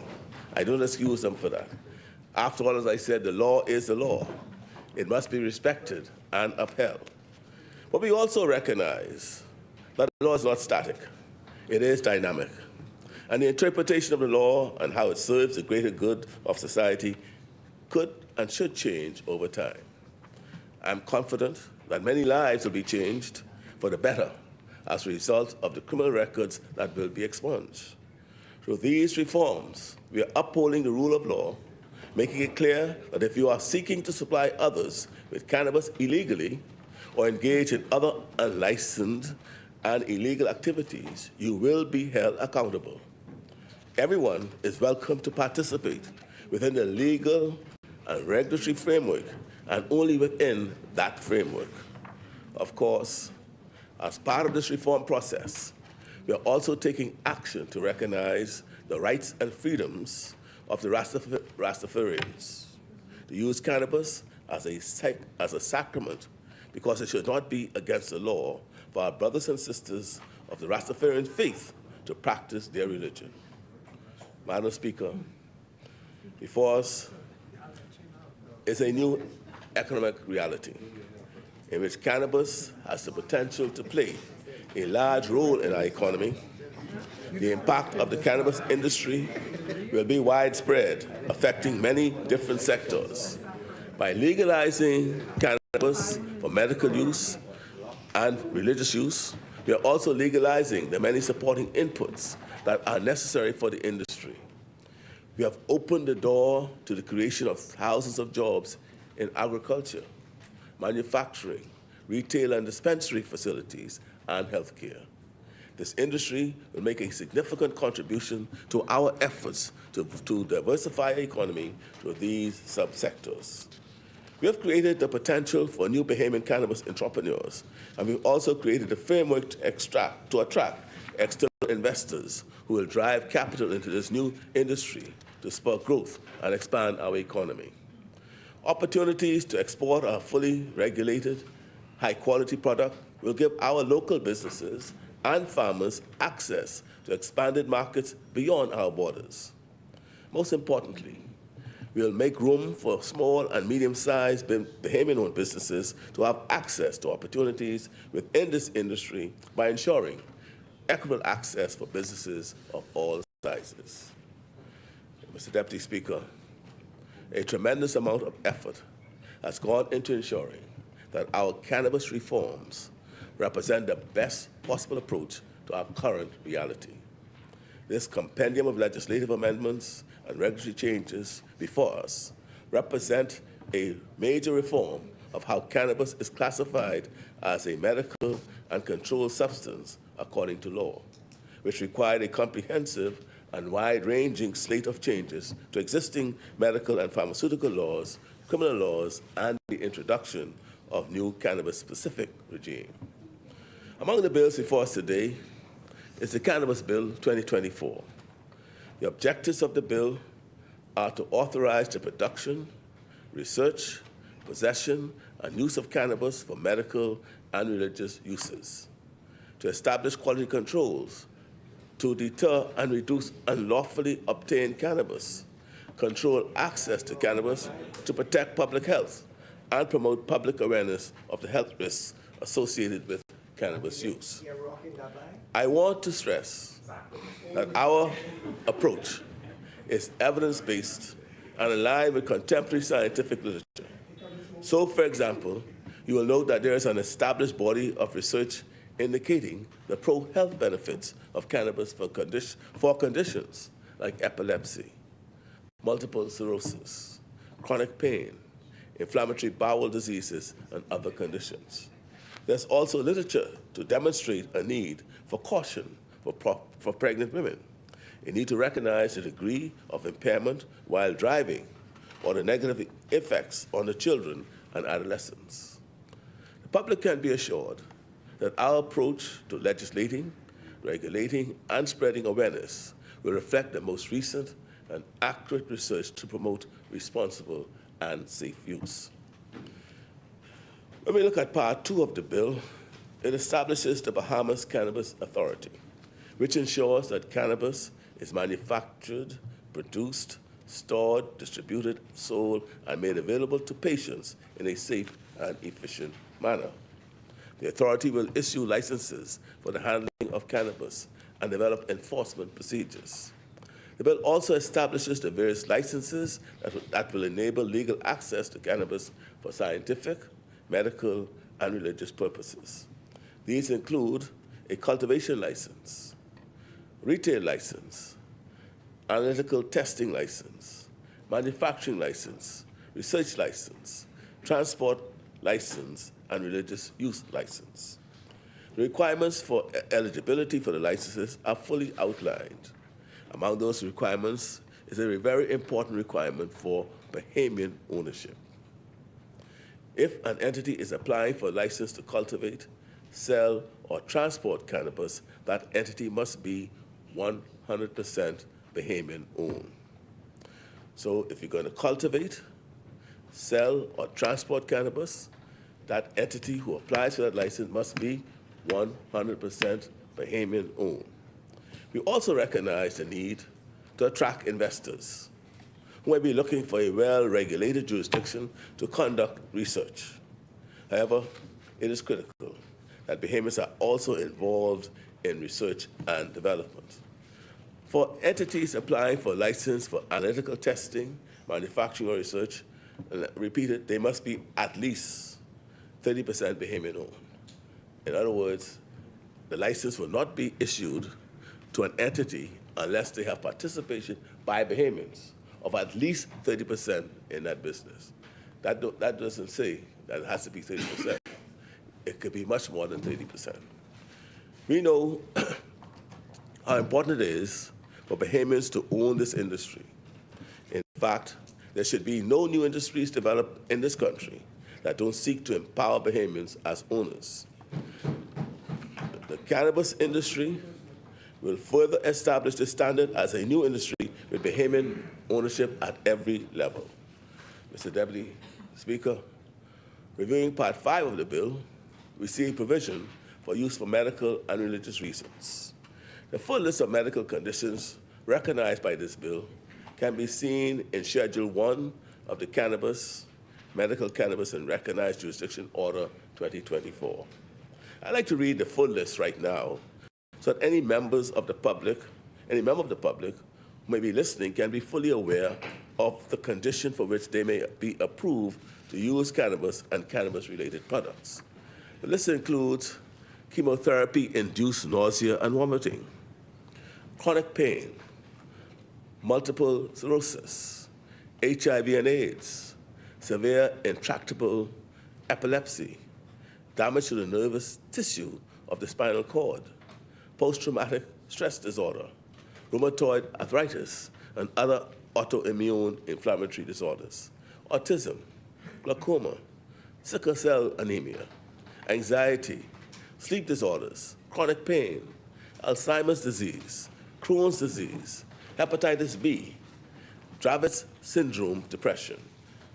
Dravet's syndrome, that's one illness, depression, and ALS, also known as the Lou Gehrig's disease.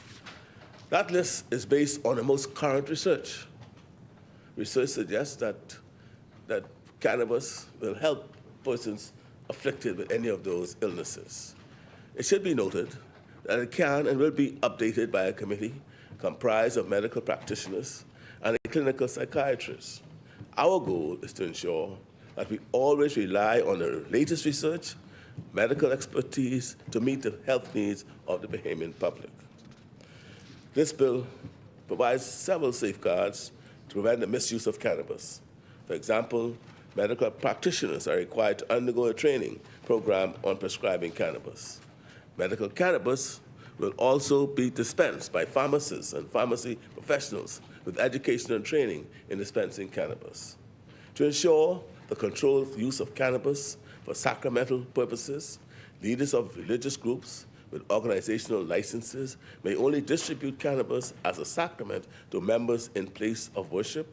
Alternatively, for those unaffiliated with an organization, a license may be granted for use in a secured private place, in a residence, or where otherwise permitted according to the provisions of this Act, in the cases where an exempt permit may be granted.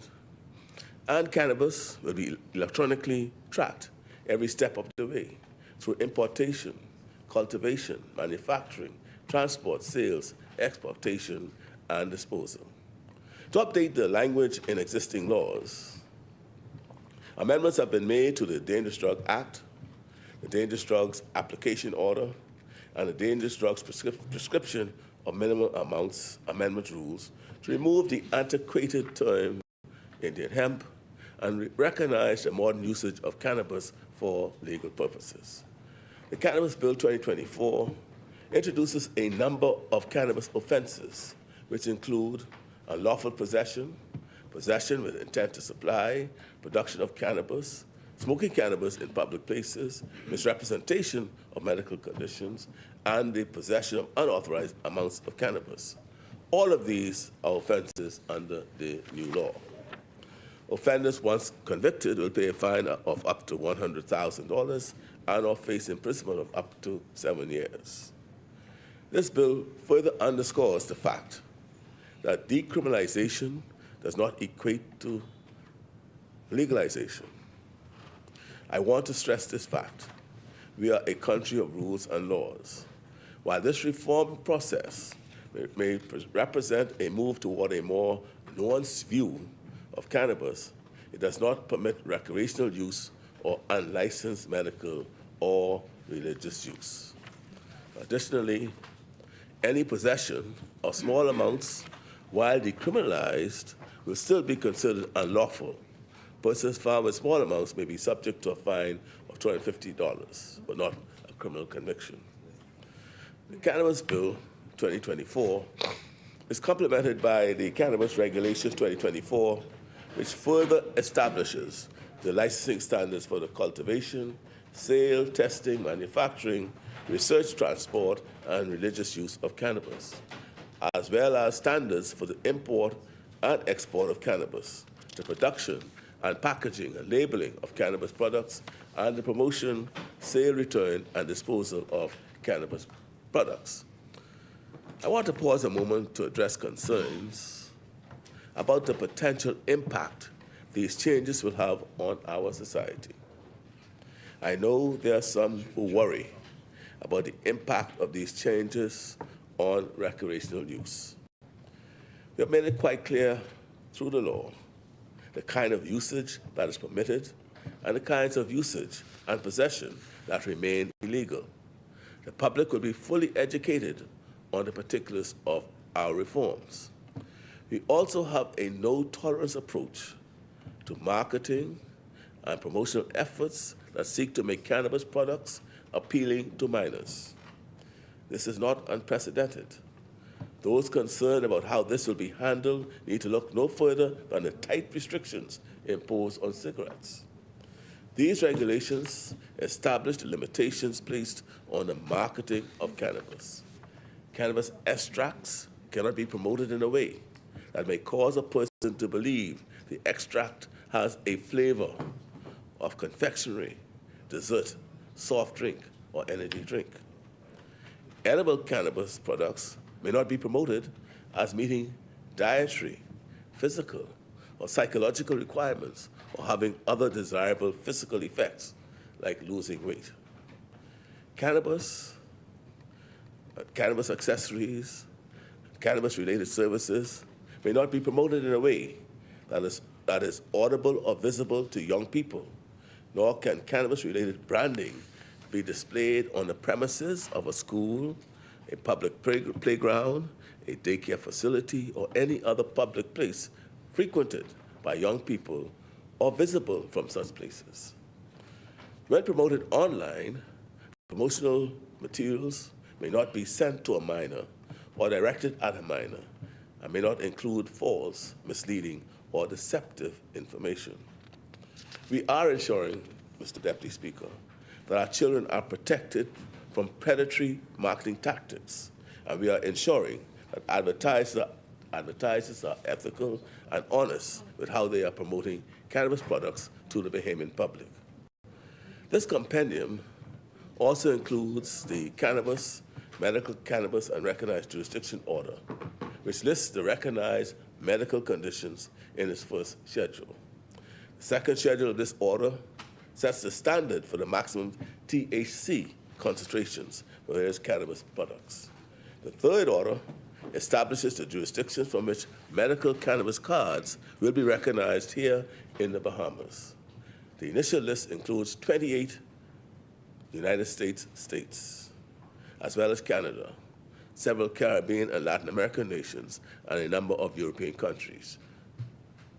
Other bills and regulations in this compendium include the Pharmacy Amendment Bill 2024, which provides for the legal operation of cannabis dispensaries, including all licensing and supervision standards. It requires the presence of a licensed pharmacist for the safe distribution of cannabis and cannabis products. The Health Professions Amendment to the First Schedule Order 2024 adds cannabis dispenser to the first schedule of the Health Professions Act, recognizing cannabis dispensers as health professionals. The Health Professions General Amendment Regulation 2024 further establishes standards for the purchase and dispensing of cannabis, specifying the dispensing of cannabis by authorized health service providers who have obtained the necessary certifications and experience requirements in cannabis dispensing. And the Hospitals and Healthcare Facilities General Amendment Regulation 2024, it includes the establishment and regulation of cannabis therapeutic facilities, as well as licensing and staffing requirements. Mr. Deputy Speaker, in introducing these reforms, the need to secure fair and just outcomes for every member of our society is paramount.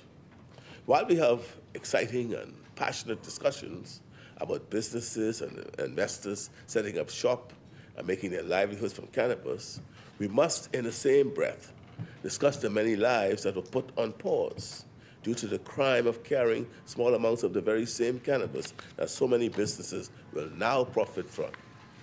There's a moral quandary here that must be addressed. So we introduced the Rehabilitation of Offenders, Expunging of Records, Indian Hemp Offenses Order 2024, to allow people who were previously convicted of the possession of 30 grams or less of Indian hemp under the Dangerous Drug Act, now Chapter 2228, to apply to the minister as a rehabilitated person to have their criminal records expunged. And as noted, moving forward, those are apprehended carrying small amounts of cannabis will now be subject to a fine rather than a criminal conviction.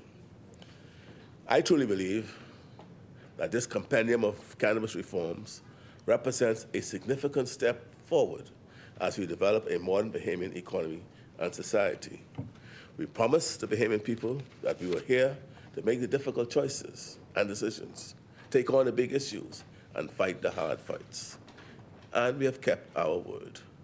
We kept our word when it came to reversing the economic lockdowns of the menace regime and the reopening of this country for business.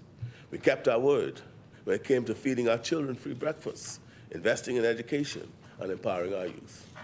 We kept our word when we said we would uphold the rule of law by taking on the shantytown issue, by tightening our bail laws so that those who break their bail agreements can be held accountable, and by making laws to take on our decades-long issues with gangs.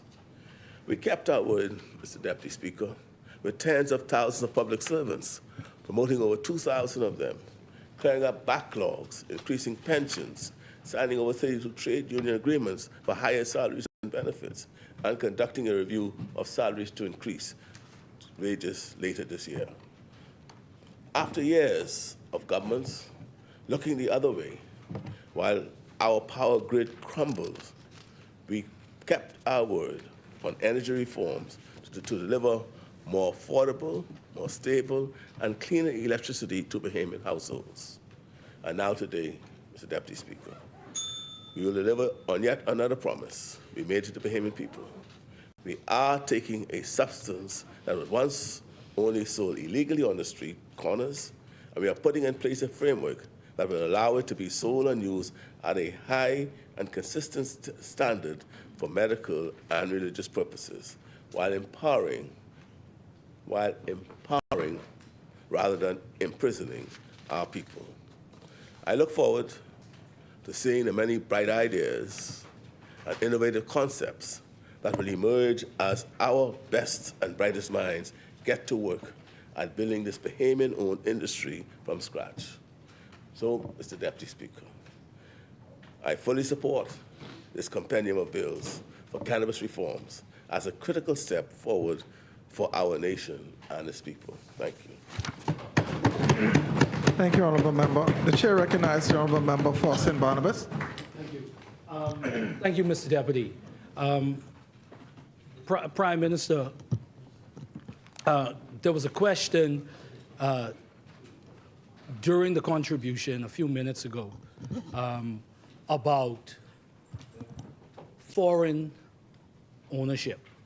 And the question we have is, why couldn't the foreign ownership be minority, restricted to minority ownership?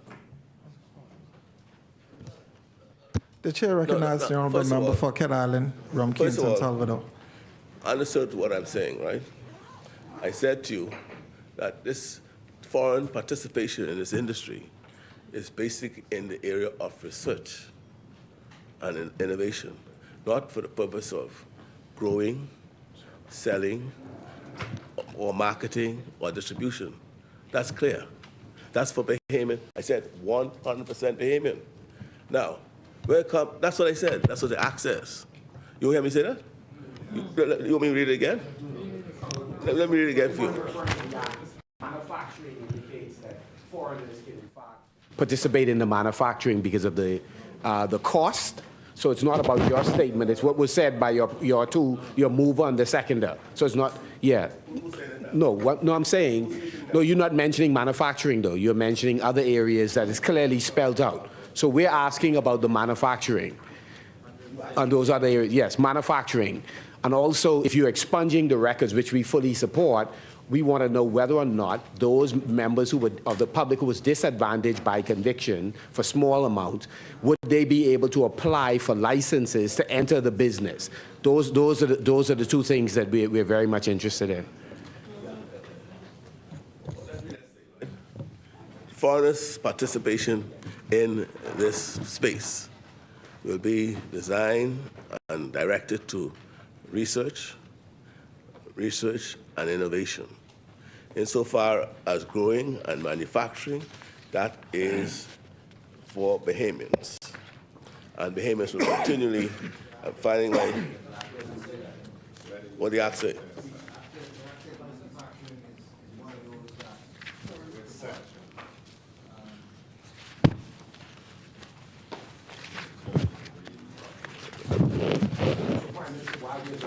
Just on the question on can persons who are convicted of small ones, can they participate in future applying for licenses? That's one of the questions we have. I would say yes, because they would, expungement mean that they no longer have a conviction. Yeah. Let me find what I have to say about that. It's a matter, Mr. Deputy Speaker, if I might. We're amending the Rehabilitation of Offenders Act, and that is the act that was passed by a PLP administration, amended by a PLP administration, about to be amended again by a PLP administration to give second chances. And Section 6 of the, let me get it correctly, Mr. Deputy Speaker. Sorry, Section 5, which says, subject to Section 6 and 7, a person who has become a rehabilitated person for the purpose of this act in respect of a conviction shall be treated for all purposes in law as a person who has not been committed, or been charged with, or prosecuted for, or convicted of, or sentenced for an offense which was the subject of the conviction. So that the effect of rehabilitation is you're treated as if you never committed the offense, you were never charged with the offense, you were never prosecuted of the offense, you were never convicted or sentenced. So that's the answer. That's what I said. That's for just let me clarify what I'm saying. So I go back to my contribution. I say, if you're cultivating, selling, transporting, 100% Bahamian. Member, 1 minute. Yes, Mr. It's 1 minute. 1 minute pass. Yes, testing, analytical testing, research, manufacturing must be at least 30% Bahamian owned. So yes, a foreigner could participate in manufacturing. Now, I'm now being reminded that that threshold of 30% was benchmarked with the region, and you'll find that most of the region would permit